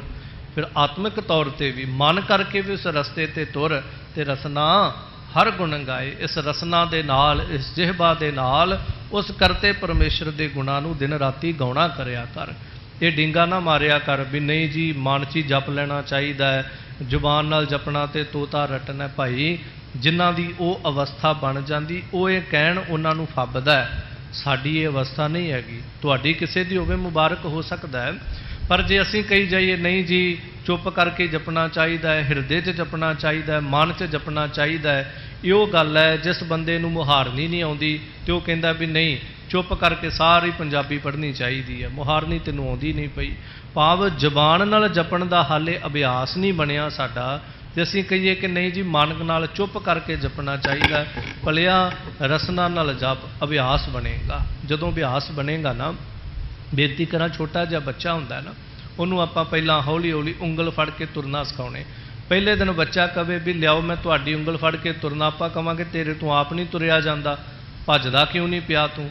ਅਸੀਂ ਉਹਨੂੰ ਆਪ ਗਡੀਰੇ ਲਿਆ ਕੇ ਦਿੰਦੇ ਹਾਂ, ਛੋਟੀਆਂ ਛੋਟੀਆਂ ਚੀਜ਼ਾਂ ਲਿਆ ਕੇ ਦਿੰਦੇ ਕਿ ਭਾਈ ਇਹਨਾਂ ਨੂੰ ਫੜ ਫੜ ਕੇ ਤੁਰੇਗਾ ਹੌਲੀ ਹੌਲੀ। ਫਿਰ ਇੱਕ ਦਿਨ ਭੱਜੇਗਾ ਵੀ, ਫਿਰ ਇੱਕ ਦਿਨ ਦੌੜਾਂ ਰੇਸਾਂ ਵੀ ਲਾਏਗਾ। ਤੇ ਜੇ ਪਹਿਲੇ ਦਿਨ ਨੂੰ ਕਹਿ ਦਈਏ ਨਹੀਂ ਮੈਂ ਨਹੀਂ ਤੈਨੂੰ ਕੁਝ ਲਿਆ ਕੇ ਦੇਣਾ, ਤੂੰ ਆਪੇ ਭੱਜ, ਜਾਂ ਬੱਚਾ ਹੀ ਪਹਿਲੇ ਦਿਨ ਉਹਨੂੰ ਤੁਸੀਂ ਗਡੀਰਾ ਲਿਆ ਦਿਓ ਛੋਟਾ ਜਿਹਾ ਫੜਨ ਵਾਲਾ, ਉਹ ਕਵੇ ਨਹੀਂ ਨਹੀਂ ਮੈਨੂੰ ਤਾਂ ਲੋੜ ਹੀ ਨਹੀਂ, ਮੈਂ ਤੇ ਭੱਜਾਂਗਾ, ਸਿੱਧਾ ਰੇਸ ਲਾਵਾਂਗਾ, ਆਪਾਂ ਕਵਾਂਗੇ ਨਹੀਂ ਤੇਰੇ ਤੋਂ ਹਾਲੇ ਨਹੀਂ ਹੋ ਸਕਦਾ। ਅਭਿਆਸ ਕਰ, ਰਸਨਾ ਦੇ ਨਾਲ ਜਪਿਆ ਕਰੀਏ, ਅਭਿਆਸ ਕਰਿਆ ਕਰੀਏ, ਫਿਰ ਸਹਿਜੇ ਸਹਿਜੇ ਉਹ ਅਵਸਥਾ ਵੀ ਗੁਰੂ ਤਰਸ ਕਰ ਦੇਗਾ, ਕਦੀ ਨਾ ਕਦੀ ਤੇ ਬਣੇਗੀ ਨਾ। ਅਰਦਾਸ ਕਰਦੇ ਰਹੋ, ਤਰਲੇ ਲੈਂਦੇ ਰਹੋ। ਭਿਖਾਰੀ ਵੀ ਤਰਲੇ ਲੈਂਦਾ ਰਹਿੰਦਾ, ਹੱਥ ਅੱਡੀ ਰੱਖਦਾ, ਕਦੀ ਨਾ ਕਦੀ ਤੇ ਸਾਨੂੰ ਤਰਸ ਆ ਹੀ ਜਾਂਦਾ ਨਾ, ਕੁਛ ਨਾ ਕੁਛ ਤੇ ਉਹਦੇ ਹੱਥ ਤੇ ਰੱਖ ਹੀ ਦਿੰਦੇ ਆ ਨਾ। ਇਸ ਲਈ ਪਾਤਸ਼ਾਹ ਜੀ ਕਹਿੰਦੇ ਰਸਨਾ, ਰਸਨਾ ਦੇ ਨਾਲ ਉਹਦਾ ਨਾਮ ਜਪਣਾ ਕਰ। ਦੇਖਿਓ ਦ੍ਰਿਸ਼ਟ ਸਰਬ ਮੰਗਲ ਰੂਪ, ਉਲਟੀ ਸੰਤ ਕਰਾਏ। ਪਾਤਸ਼ਾਹ ਕਹਿੰਦੇ ਜਦੋਂ ਸਤਿਪੁਰਖਾਂ ਦੀ ਸੰਗਤ ਮਿਲ ਗਈ ਨਾ, ਉਲਟੀ ਸੰਤ ਕਰਾਏ। ਉਲਟੀ ਭਾਵ ਉਹਨਾਂ ਨੇ ਉਲਟਾ ਇਹ ਸਾਰਾ ਕੁਝ ਸਾਡੀਆਂ ਸੁਰਤੀਆਂ ਬਿਰਤੀਆਂ ਪੁੱਠੀਆਂ ਕਰ ਦਿੱਤੀਆਂ। ਪੁੱਠੀਆਂ ਦਾ ਮਤਲਬ ਉਲਟਾ ਦਿੱਤੀਆਂ। ਪਹਿਲਾਂ ਸੰਸਾਰ ਨਾਲ ਮੋਹ ਸੀ, ਹੁਣ ਕਰਤਾਰ ਨਾਲ ਮੋਹ ਪੈ ਗਿਆ। ਪਹਿਲਾਂ ਪਦਾਰਥ ਚੰਗੇ ਲੱਗਦੇ ਸੀ, ਹੁਣ ਪਰਮਾਰਥ ਚੰਗਾ ਲੱਗ ਰਿਹਾ। ਪਹਿਲਾਂ ਅਵਸਥਾ ਕੀ ਸੀ? ਅੰਮ੍ਰਿਤ ਕੌਰਾ ਵਿਖਿਆ ਮਿੱਠੀ, ਸਾਕਤ ਕੀ ਬਿਦ ਨੈਨੋ ਡੀਠੀ। ਪਹਿਲਾਂ ਅੰਮ੍ਰਿਤ ਕੌੜਾ ਲੱਗਦਾ ਸੀ, ਵਿਸ਼ੇ ਵਿਕਾਰ ਨਸ਼ੇ ਜ਼ਹਿਰਾਂ ਇਹ ਜਿਹੜਾ ਮਿੱਠਾ ਲੱਗਦਾ ਸੀ। ਹੁਣ ਸਾਰਾ ਕੁਝ ਬਦਲ ਗਿਆ ਹੈ। ਪਹਿਲਾਂ ਬਿਰਤੀ ਖੋਣ ਦੀ ਸੀ, ਹੁਣ ਬਿਰਤੀ ਕੁਛ ਵੰਡਣ ਦੀ ਬਣ ਗਈ ਹੈ। ਉਲਟੀ ਸੰਤ ਕਰਾਏ, ਹੁਣ ਬ੍ਰਹਮਾਕਾਰ ਬਿਰਤੀ ਜਿਹੜੀ ਉਹ ਕਰਾ ਦਿੱਤੀ ਹੈ, ਤੇ ਸਾਰੇ ਪਾਸਿਆਂ ਤੋਂ ਸੰਸਾਰਕਾਰ ਬਿਰਤੀ ਜਿਹੜੀ ਹੈ ਪਲਟ ਗਈ। ਹੁਣ ਅਵਸਥਾ ਕੀ ਬਣੀ? ਦੇਖਿਓ ਦ੍ਰਿਸ਼ਟ ਸਰਬ ਮੰਗਲ ਰੂਪ। ਹੁਣ ਜਦੋਂ ਇਹ ਬਿਰਤੀ ਸੁਰਤੀ ਬਿਰਤੀ ਪਲਟ ਗਈ, ਹੁਣ ਜਿੱਧਰ ਵੀ ਦੇਖਦੇ ਹਾਂ ਬਸ ਤੂੰ ਹੀ ਤੂੰ ਹੀ, ਸਾਰੇ ਪਾਸੇ ਸਰਬ ਮੰਗਲ ਰੂਪ। ਸਾਰਾ ਰੂਪ ਜਿਹੜਾ ਹੈ ਜਤਰ ਜਾਊਂ ਤਤਰ ਬੀਠੁਲ ਪਹਿਲਾ। ਹੁਣ ਜਿੱਥੇ ਦੇਖ ਰਹੇ ਹਾਂ, ਜਿੱਧਰ ਵੇਖ ਰਹੇ ਹਾਂ, ਬਸ ਤੂੰ ਹੀ ਸਾਰਿਆਂ ਦੇ ਅੰਦਰ ਸਮਾਇਆ, ਤੇ ਤੇਰੇ ਹੀ ਦਰਸ਼ਨ ਹੁੰਦੇ ਹਨ। ਪਾਇਓ ਲਾਲ ਅਮੋਲ ਨਾਮ। ਕਹਿੰਦੇ ਜਿਨ੍ਹਾਂ ਨੇ ਉਹ ਅਮੋਲ ਲਾਲ, ਅਮੋਲਕ ਬੇਸ਼ਕੀਮਤੀ ਪਰਮੇਸ਼ਰ ਦਾ ਨਾਮ ਰੂਪੀ ਲਾਲ, ਅੰਮ੍ਰਿਤ ਰੂਪ ਜਿਹੜਾ ਹੈ ਨਾਮ ਹਰ, ਅੰਮ੍ਰਿਤ ਰੂਪੀ ਨਾਮ ਜਿਨ੍ਹਾਂ ਨੇ ਪਾ ਲਿਆ, ਛੋੜ ਨਾ ਕਤ ਹੋ ਜਾਏ, ਉਹ ਫਿਰ ਇਹਨੂੰ ਛੱਡਦੇ ਨਹੀਂ ਕਦੀ। ਭਾਵ ਮੈਂ ਕਈ ਦਫਾ ਬੇਨਤੀ ਕੀਤੀ, ਪਹਿਲੀ ਗੱਲ ਹੈ ਜਿਹਨੂੰ ਕੀਮਤ ਪਤਾ ਹੋਵੇ, ਕੀਮਤ ਦਾ ਮਤਲਬ ਵੈਲਿਊ ਪਤਾ ਹੋਵੇ। ਵੈਸੇ ਨਾਮ ਦੀ ਕੀਮਤ ਪੈ ਨਹੀਂ ਸਕਦੀ, ਪਰ ਜਿਹਨੂੰ ਪਤਾ ਹੈ ਬੜਾ ਬੇਸ਼ਕੀਮਤੀ ਹੈ, ਇੰਜ ਕਹਿ ਲਓ ਜਿਹਨੂੰ ਇਸ ਕਾਇਆ ਦੀ ਕੀਮਤ ਵੀ ਪਤਾ ਲੱਗ ਗਈ ਵੀ ਬੜੀ ਬੇਸ਼ਕੀਮਤੀ ਬੜੀ ਦੁਰਲੱਭ ਹੈ, ਸਵਾਸਾਂ ਦੀ ਪਤਾ ਲੱਗ ਗਈ, ਉਹ ਇਹਨਾਂ ਨੂੰ ਅਜਾਈ ਨਹੀਂ ਗਵਾਏਗਾ। ਸਾਡੇ ਹੱਥ 'ਚ ਤੋਲਾ ਸੋਨੇ ਦਾ ਹੋਵੇ, ਸਾਰੇ ਰਾਹ ਬਾਕੀ ਕੱਪੜੇ ਪਏ ਹੋਣ, ਟੈਂਚੀ ਭਰੇ ਹੋਣ, ਉਹਨਾਂ ਦਾ ਫਿਕਰ ਨਹੀਂ ਹੁੰਦਾ। ਤੋਲਾ ਸੋਨਾ ਹੱਥ 'ਚ ਹੋਵੇ ਤੇ ਉਹਦਾ ਜ਼ਿਆਦਾ ਫਿਕਰ ਪਿਆ ਹੁੰਦਾ ਹੈ। ਬਸ ਇਸੇ ਤਰ੍ਹਾਂ ਪਾਤਸ਼ਾਹ ਜੀ ਕਹਿੰਦੇ ਨੇ ਜਿਨ੍ਹਾਂ ਕੋਲ ਨਾਮ ਆ ਗਿਆ ਛੋੜ ਨਾ ਕਤ ਹੋ ਜਾਏ। ਉਹ ਫਿਰ ਜਿਨ੍ਹਾਂ ਨੂੰ ਰਸ ਆ ਗਿਆ ਉਹ ਫਿਰ ਇਹਨੂੰ ਜਪਣਾ ਨਹੀਂ ਛੱਡਦੇ। ਉਹ ਇਹ ਨਹੀਂ ਕਹਿੰਦੇ ਅੱਜ ਸਮਾਂ ਨਹੀਂ ਲੱਗਾ, ਅੱਜ ਇੱਧਰ ਵਿਅਸਤ ਸੀਗੇ, ਨਹੀਂ, ਜਿੱਧਰ ਮਰਜ਼ੀ ਵਿਅਸਤ ਹੋਈਏ, ਕਦੀ ਰੋਟੀ ਖਾਣੀ ਥੋੜ੍ਹੀ ਛੱਡ ਦਿੰਦੇ ਆ ਵੀ ਨਹੀਂ ਭਾਈ ਅੱਜ ਸਮਾਂ ਨਹੀਂ ਲੱਗਾ, ਅੱਜ ਰੋਟੀ ਨਹੀਂ ਖਾਣੀ ਆਪਾਂ, ਅੱਜ ਬੜੇ ਬਿਜ਼ੀ ਆ, ਬੜੇ ਵਿਅਸਤ ਆ। ਨਹੀਂ, ਪ੍ਰਸ਼ਾਦਾ ਤੇ ਪਹਿਲਾਂ ਨਾਲ ਲੈ ਕੇ ਤੁਰਦੇ ਆ ਆਪਾਂ। ਇਸੇ ਤਰ੍ਹਾਂ ਨਾਮ ਦਾ ਰਸ ਜਿਨ੍ਹਾਂ ਨੂੰ ਆ ਗਿਆ, ਉਹ ਸਾਰੇ ਸਮੇਂ 'ਚੋਂ ਸਮਾਂ ਕੱਢ ਕੇ ਇਸ ਰਸ ਨੂੰ ਨਹੀਂ ਛੱਡਦੇ ਹਨ। ਕਵਨ ਉਪਮਾ ਕੌਣ ਵਡਾਈ, ਕਿਆ ਗੁਣ ਕਹੋ ਰਿਜਾਏ। ਫਿਰ ਇੱਕ ਉਸਤਤ ਕਰਦਿਆਂ ਪਰਮੇਸ਼ਰ ਅੱਗੇ ਇੱਕ ਤਰਲਾ ਲੈ ਕੇ ਕਹਿੰਦੇ, ਮਾਲਕ ਸਾਡੇ ਅੰਦਰ ਇੰਨੀ ਸੂਝੀ ਬਲ ਨਹੀਂ ਹੈ, ਸਾਨੂੰ ਇੰਨੀ ਅਕਲ ਨਹੀਂ ਹੈ, ਤੈਨੂੰ ਸਲਾਹ ਸਕੀਏ। ਕਵਨ ਉਪਮਾ, ਤੇਰੀ ਉਪਮਾ ਕਿਹੜੀ ਚੀਜ਼ ਨਾਲ ਦਈਏ। ਉਪਮਾ ਦਾ ਅਰਥ ਹੁੰਦਾ ਹੈ ਸਦ੍ਰਿਸ਼ ਕਰਨਾ, ਸਮਾਨਤਾ ਕਰਕੇ। ਜਿਵੇਂ ਆਪਾਂ ਕਹਿੰਦੇ ਆ ਤੇਰਾ ਚਿਹਰਾ ਤੇ ਚੰਦਰਮਾ ਵਰਗਾ ਹੈ, ਉਪਮਾ ਦਿੱਤੀ ਨਾ। ਇਹ ਸੰਸਾਰ ਤੇ ਸਮੁੰਦਰ ਤਰ੍ਹਾਂ ਵਿਸ਼ਾਲ ਹੈ, ਇੱਕ ਉਪਮਾ ਦਿੱਤੀ। ਪਰਮਾਤਮਾ ਸੁੰਦਰ ਦੀ ਨਿਆਈ ਬੇਅੰਤ ਹੈ, ਇੱਕ ਉਪਮਾ ਦਿੱਤੀ। ਜਿਹਨੂੰ ਕਹਿੰਦੇ ਕਿਸੇ ਦੀ ਐਗਜ਼ਾਮਪਲ ਦੇ ਕੇ ਸਮਝਾਉਣਾ ਵੀ ਆਹ ਚੀਜ਼ ਇਹਦੇ ਵਰਗੀ, ਫਲਾਣਾ ਤੇ ਬਿਲਕੁਲ ਉਹਦੇ ਵਰਗਾ ਹੈ, ਇਹ ਬੱਚਾ ਤੇ ਜਮਾਂ ਆਪਣੇ ਪਿਓ ਤੇ ਗਿਆ ਹੋਇਆ। ਪਾਤਸ਼ਾਹ ਤੈਨੂੰ ਕਿਹਦੇ ਨਾਲ ਉਪਮਾ ਦਈਏ, ਕਿਉਂਕਿ ਜੈਸਾ ਤੂੰ ਤੈਸਾ ਤੂੰ ਹੀ, ਕਿਆ ਉਪਮਾ ਦੀਜੈ। ਤੈਨੂੰ ਕਿਹਦੇ ਨਾਲ ਉਪਮਾ ਦਈਏ, ਤੇਰੇ ਵਰਗਾ ਹੈ ਹੀ ਕੋਈ ਨਹੀਂ, ਤੂੰ ਆਪਣੇ ਵਰਗਾ ਦੂਜਾ ਬਣਾਇਆ ਹੀ ਕੋਈ ਨਹੀਂ ਹੈ। ਕੌਣ ਵਡਾਈ, ਤੇਰੀ ਕੀ ਵਡਿਆਈ ਕਰੀਏ। ਕਿਆ ਗੁਣ ਕਹੋ ਰਿਝਾਏ, ਤੈਨੂੰ ਕਿਹੜੇ ਕਿਹੜੇ ਗੁਣ ਕਹਿ ਕੇ ਤੈਨੂੰ ਰਜਾਈਏ। ਕਿਉਂਕਿ ਸੰਸਾਰੀ ਲੋਕਾਂ ਨੂੰ ਖੁਸ਼ ਕਰਨਾ, ਕਹਿ ਦੋ ਤੂੰ ਬੜਾ ਚੰਗਾ ਹੈ, ਅਗਲਾ ਖੁਸ਼ ਹੋ ਜਾਂਦਾ ਹੈ। ਤੂੰ ਬੜਾ ਸਿਆਣਾ ਹੈ, ਅਗਲਾ ਬੜਾ ਖੁਸ਼ ਹੋ ਜਾਂਦਾ। ਤੇਰੇ ਵਰਗਾ ਬੰਦਾ ਤੇ ਵੇਖਿਆ ਹੀ ਨਹੀਂ ਕਦੀ, ਅਗਲਾ ਖੁਸ਼ ਹੋ ਜਾਂਦਾ। ਪਰ ਪਾਤਸ਼ਾਹ ਇਹਨਾਂ ਸ਼ਬਦਾਂ ਨਾਲ ਤੈਨੂੰ ਥੋੜ੍ਹੀ ਰਜਾ ਸਕਦੇ ਆ, ਕਿਉਂਕਿ ਤੇਰੇ ਕਵਨ ਕਵਨ ਗੁਣ ਕਹਿ ਕਹਿ ਗਾਵਾਂ, ਤੂੰ ਸਾਹਿਬ ਗੁਣੀ ਨਿਧਾਨਾ, ਤੂੰ ਗੁਣਾਂ ਦਾ ਖਜ਼ਾਨਾ ਹੈ। ਕਿਹੜੀ ਉਪਮਾ ਦਈਏ, ਕਿਹੜੀ ਵਡਿਆਈ ਕਰੀਏ, ਕਿਹੜੇ ਗੁਣ ਤੇਰੇ ਵਰਣਨ ਕਰੀਏ। ਹੋਤ ਕਿਰਪਾਲ ਦੀਨ ਦਇਆ ਪ੍ਰਭ, ਜਨ ਨਾਨਕ ਦਾਸ ਦਸਾਏ। ਪਾਤਸ਼ਾਹ ਹਮ ਅਗਿਆਨ ਅਲਪ ਮਤ ਥੋੜੀ, ਤੁਮ ਆਪਨ ਬਿਰਧ ਰਖਾਵੋ। ਅਸੀਂ ਅਗਿਆਨੀ ਆ, ਥੋੜੀ ਮਤ ਹੈ ਸਾਡੇ ਅੰਦਰ, ਤੂੰ ਆਪਣੇ ਸੁਭਾਅ ਦੀ ਪ੍ਰਤਿਪਾਲਨਾ ਕਰ। ਹੋਤ ਕਿਰਪਾਲ ਦੀਨ ਦਇਆ ਪ੍ਰਭ, ਦੀਨਾਂ ਦੁਖੀਆਂ ਦੇ ਉੱਤੇ ਦਇਆ ਕਰਨ ਵਾਲੇ ਕਿਰਪਾਲੂ ਦਿਆਲੂ ਸਤਿਗੁਰੂ ਸਾਡੇ ਤੇ ਕਿਰਪਾਲ ਹੋ। ਜਨ ਨਾਨਕ ਦਾਸ ਦਸਾਏ, ਸਾਨੂੰ ਆਪਣੇ ਘਰ ਦੇ ਜਿਹੜੇ ਦਾਸ ਹਨ ਨਾ, ਉਹਨਾਂ ਦਾਸਾਂ ਦਾ ਦਾਸ ਬਣਾ ਦੇ। ਉਹਨਾਂ ਦਾਸਾਂ ਦੇ ਅਸੀਂ ਸੇਵਕ ਕਹਾ ਸਕੀਏ, ਤੇਰੇ ਦਾਸਾਂ ਦੇ ਦਾਸ ਹੋ ਸਕੀਏ, ਤੇਰੇ ਸੇਵਕਾਂ ਦੇ ਸੇਵਾਦਾਰ ਹੋ ਸਕੀਏ। ਪਾਤਸ਼ਾਹ ਇਹ ਅਵਸਥਾ ਦੇ ਦੇ, ਅਸੀਂ ਤੇਰੀ ਬਹੁਤੀ ਉਪਮਾ ਵਡਿਆਈ ਨਹੀਂ ਕਰ ਪਾਵਾਂਗੇ। ਸਾਰਗ ਮਹੱਲਾ ਪੰਜਵਾ, ਓਏ ਸੁਖ ਕਾਸਿਓ ਵਰਨ ਸੁਨਾਵਤ। ਪਾਤਸ਼ਾਹ ਅਗਲੇ ਸ਼ਬਦ ਦੀ ਪ੍ਰਾਰੰਭਤਾ ਕਰਕੇ ਕਹਿੰਦੇ, ਓਏ ਸੁਖ, ਉਹ ਜਿਹੜਾ ਸੁਖ ਹੈ ਨਾ, ਜਿਹੜਾ ਆਤਮਿਕ ਸੁਖ ਹੈ, ਕਾਸਿਓ ਵਰਨ ਸੁਨਾਵਤ, ਕਿਹਦੇ ਨਾਲ ਵਰਣਨ ਕਰਕੇ ਸੁਣਾਈਏ। ਸੰਸਾਰੀ ਕੋਈ ਵੀ ਸੁੱਖ ਹੋਵੇ, ਕਿਤਨਾ ਵੀ ਵੱਡਾ ਸੁੱਖ ਹੋਵੇ, ਆਪਾਂ ਉਹਦਾ ਜ਼ਿਕਰ ਕਰ ਸਕਦੇ ਹਾਂ, ਕਿਸੇ ਨਾਲ ਸ਼ੇਅਰ ਕਰ ਸਕਦੇ ਹਾਂ ਵੀ ਫਲਾਣੀ ਚੀਜ਼ ਜਦੋਂ ਲਈ ਬੜੀ ਖੁਸ਼ੀ ਹੋਈ। ਉਹ ਆਖੂ ਕਿੰਨੀ ਕੁ ਖੁਸ਼ੀ ਹੋਈ, ਆਪਾਂ ਕਹਾਂਗੇ ਵੀ ਇੰਨੀ ਜ਼ਿਆਦਾ ਖੁਸ਼ੀ ਹੋਈ। ਆਹ ਚੀਜ਼ ਫਲਾਣੀ ਥਾਂ ਤੋਂ ਖਾਧੀ, ਬੜਾ ਮਜ਼ਾ ਆਇਆ। ਕਿੰਨਾ ਕੁ ਹੋਇਆ, ਬਹੁਤ ਹੀ ਜ਼ਿਆਦਾ ਆਇਆ, ਦੱਸ ਦੇਵਾਂਗੇ। ਕੋਈ ਲਿਮਿਟ, ਕੋਈ ਹੱਦ ਉਹਦੀ ਬਣਾ ਲਵਾਂਗੇ। ਪਰ ਉਹ ਇਹ ਸੁੱਖ, ਉਹ ਆਤਮਿਕ ਸੁੱਖ ਕਾਸਿਓ ਵਰਨ ਸੁਨਾਵਤ, ਕਿਹਦੇ ਨਾਲ ਸੁਣਾਈਏ। ਪਹਿਲੀ ਗੱਲ ਇਹ, ਸਾਨੂੰ ਅੱਜ ਤੱਕ ਮਿਲਿਆ ਹੀ ਨਹੀਂ ਹੈ, ਇਸ ਕਰਕੇ ਨਾ ਆਪਾਂ ਵਰਣਨ ਕਰ ਪਾਉਂਦੇ, ਨਾ ਆਪਾਂ ਕਿਸੇ ਨੂੰ ਸੁਣਾ ਪਾਉਂਦੇ, ਕਿਉਂਕਿ ਸਾਨੂੰ ਪਤਾ ਹੀ ਨਹੀਂ ਉਹ ਸੁੱਖ ਹੈ ਕੀ ਹੈ। ਪਰ ਜਿਨ੍ਹਾਂ ਨੂੰ ਮਿਲ ਗਿਆ, ਪਾਤਸ਼ਾਹ ਕਹਿੰਦੇ ਉਹ ਫਿਰ ਕਿਹਦੇ ਨਾਲ ਵਰਣਨ ਕਰਨ, ਕਿਸੇ ਨੂੰ ਨਹੀਂ ਸੁਣਾ ਸਕਦੇ ਹਨ। ਆਨੰਦ ਬਿਨੋਦ ਪੇਖ ਪ੍ਰਭ ਦਰਸ਼ਨ, ਮਨ ਮੰਗਲ ਗੁਣ ਗਾਵਤ। ਉਹ ਮਨ ਦੇ ਅੰਦਰ ਉਹ ਮੰਗਲ ਸਰੂਪ ਪਰਮੇਸ਼ਰ, ਖੁਸ਼ੀਆਂ ਦਾ ਮਾਲਕ ਜਿਹੜਾ, ਉਹਦੇ ਗੁਣਾਂ ਨੂੰ ਗਾਵਤ ਗਾਉਂਦੇ ਹਨ। ਉਹ ਕੈਸਾ ਆਨੰਦ ਬਿਨੋਦ ਪੇਖ ਪ੍ਰਭ ਦਰਸ਼ਨ, ਉਹ ਆਨੰਦ ਬਿਨੋਦ, ਉਹ ਸਾਰੇ ਆਨੰਦ ਦਾ ਘਰ, ਇਹ ਸਾਰੇ ਚੋਜ ਕੌਤਕ ਤਮਾਸ਼ੇ ਕਰਨ ਵਾਲਾ ਉਹ ਆਨੰਦਦਾਇਕ ਪਰਮੇਸ਼ਰ ਜਿਹੜਾ ਹੈ, ਉਹਦੇ ਦਰਸ਼ਨਾਂ ਨੂੰ ਜਦੋਂ ਕਰ ਲੈਂਦੇ, ਫਿਰ ਮਨ ਦੇ ਵਿੱਚ ਦਿਨ ਰਾਤ ਉਹਦੇ ਗੁਣਾਂ ਨੂੰ ਗਾਉਂਦੇ ਹਨ। ਪਰ ਉਹ ਸੰਸਾਰ ਨਾਲ ਵਰਣਨ ਨਹੀਂ ਕਰ ਸਕਦੇ ਵੀ ਸਾਨੂੰ ਕੀ ਰਸ ਆ ਰਿਹਾ ਹੈ, ਕੀ ਅਵਸਥਾ ਮਿਲੀ, ਕਿਸ ਤਰ੍ਹਾਂ ਦਾ ਅੰਦਰ ਆਨੰਦ ਬਣਿਆ ਹੋਇਆ ਹੈ। ਰਹਾਉ ਠਹਿਰਾਓ ਦੇ ਕੇ ਸਾਹਿਬ ਅਸੀਸ ਦਿੰਦੇ ਹਨ। ਬਿਸਮ ਭਈ ਪੇਖ ਬਿਸਮਾਦੀ, ਪੂਰ ਰਹੇ ਕਿਰਪਾਵਤ। ਬਸ ਬਿਸਮ ਭਈ ਪੇਖ ਬਿਸਮਾਦੀ, ਪਰਮੇਸ਼ਰ ਦੇ ਕੌਤਕ ਦੇਖ ਕੇ ਬਸ ਹੋਂ ਬਿਸਮ ਭਈ ਜੀ, ਬਸ ਹੈਰਾਨੀ ਨਾਲ ਹੀ ਭਰ ਜਾਈਦਾ। ਉਹ ਜਿਹੜੀਆਂ ਖੇਡਾਂ ਖੇਡਦਾ ਹੈ, ਕਿਉਂਕਿ ਜਦੋਂ ਇਤਿਹਾਸ ਦੇ ਪੰਨਿਆਂ ਨੂੰ ਪਲਟ ਕੇ ਦੇਖੋ, ਮਾਧੋ ਦਾਸ ਬੈਰਾਗੀ ਨੂੰ ਇੱਕ ਛਿੰਨ ਵਿੱਚ ਬੰਦਾ ਸਿੰਘ ਬਹਾਦਰ ਬਣਾ ਦਿੱਤਾ। ਇਹਨੂੰ ਦੇਖਾਂਗੇ, ਜਦੋਂ ਪੜ੍ਹਾਂਗੇ ਤੇ ਹੈਰਾਨੀ ਨਾਲ ਆਪ ਮੁਹਾਰੇ ਭਰ ਜਾਵਾਂਗੇ ਕਿ ਜਿਹੜਾ ਸਿਰਫ ਲੋਕਾਂ ਦੇ ਮੰਜੇ ਪਲਟਾਉਣ ਤੱਕ ਵੀ ਮੇਰੇ ਆਸਨ ਸਿੰਘਾਸਨ ਤੇ ਬਹਿ ਗਿਆ ਪਲਟ ਦੇਵਾਂਗਾ, ਜਿਹੜਾ ਸਿਰਫ ਇੱਥੋਂ ਤੱਕ ਸੀਮਿਤ ਰਹਿ ਗਿਆ ਸੀ, ਜਿਹੜਾ ਕਹਿੰਦਾ ਸੀ ਇਦੋਂ ਗਾਂ ਮੈਂ ਕੁਝ ਕਰ ਹੀ ਨਹੀਂ ਸਕਦਾ, ਗੁਰੂ ਕਲਗੀਧਰ ਪਾਤਸ਼ਾਹ ਦੇ ਥਾਪੜੇ ਦੇ ਨਾਲ ਉਹਨੇ ਪੂਰੀ ਸਲਤਨਤ ਪਲਟਾ ਕੇ ਰੱਖ ਦਿੱਤੀ। ਉਹਨੇ ਗੁਰੂ ਨਾਨਕ ਦੇ ਨਾਮ ਦਾ ਸਿੱਕਾ ਜਾਰੀ ਕਰਤਾ, ਖਾਲਸਾ ਰਾਜ ਕਾਇਮ ਕਰਕੇ ਦਿੱਤਾ। ਇਸ ਕਰਕੇ ਇਹ ਅਸਚਰਜਤਾ ਨਾਲ ਇਹ ਸੁਣ ਕੇ ਨਹੀਂ ਭਰੋਗੇ ਤੇ ਹੋਰ ਕੀ ਹੋਏਗਾ। ਇਸ ਲਈ ਪਾਤਸ਼ਾਹ ਗੁਰੂ ਅਰਜਨ ਦੇਵ ਮਹਾਰਾਜ ਕਹਿੰਦੇ ਉਹਦੇ ਕੌਤਕ ਜਦੋਂ ਦੇਖਦੇ ਹਾਂ ਵਿਸਮਾਦ ਨਾਲ ਭਰ ਜਾਏ, ਪੂਰ ਰਹੇ ਕਿਰਪਾਵਤ, ਉਹ ਸਾਰੀਆਂ ਥਾਵਾਂ ਤੇ परिपूर्ण होकर के कृपा बरता रहा है। पियो अमृत नाम अमोलक, ज्यों चाक गूंगा मुस्कावत। ਪਾਤਸ਼ਾਹ ਕਹਿੰਦੇ ਉਹਦਾ ਅਮੋਲਕ ਨਾਮ ਅੰਮ੍ਰਿਤ ਜਿਹੜਾ ਉਹ ਪੀ ਲਿਆ, ਹੁਣ ਤੇ ਬਸ ਅਵਸਥਾ ਇਹ ਜਿਉਂ ਚਾਕ ਗੂੰਗਾ ਮੁਸਕਾਵਤ, ਜਿਵੇਂ ਗੂੰਗੇ ਨੇ ਕੁਝ ਖਾਧਾ ਹੋਵੇ, ਉਹਨੂੰ ਪੁੱਛੋ ਕਿੰਨਾ ਕੁ ਸਵਾਦ ਹੈ, ਮੁਸਕਰਾ ਦੇਵੇਗਾ, ਬਸ ਕੱਛਾ ਮਾਰੇਗਾ ਖੁਸ਼ੀ ਦੇ ਨਾਲ, ਬੋਲ ਕੇ ਤਾਂ ਦੱਸ ਹੀ ਨਹੀਂ ਸਕਦਾ ਵੀ ਕਿੰਨਾ ਰਸ ਹੈ, ਕਿੰਨਾ ਸਵਾਦ, ਕਿੰਨਾ ਮਿੱਠਾ ਸੀ। ਉਹ ਨਾਮ ਰਸ ਕਹੋ ਕਬੀਰ ਗੂੰਗੇ ਰਸ ਚਾਖਿਆ, ਪੁੱਛੇ ਤੇ ਕਿਆ ਕਹੀ ਹੈ, ਉਹਨੂੰ ਪੁੱਛੋ ਤੇ ਕੀ ਕਵੇਗਾ, ਕੁਛ ਨਹੀਂ ਬਿਆਨ ਹੋ ਸਕੇਗਾ, ਬਸ ਚੁੱਪ ਹੀ ਹੋ ਜਾਵੇਗਾ। ਇਸ ਤਰ੍ਹਾਂ ਪਾਤਸ਼ਾਹ ਕਹਿੰਦੇ ਉਹ ਨਾਮ ਅਮੁੱਲਕ ਰਸ ਚੱਖ ਲਿਆ।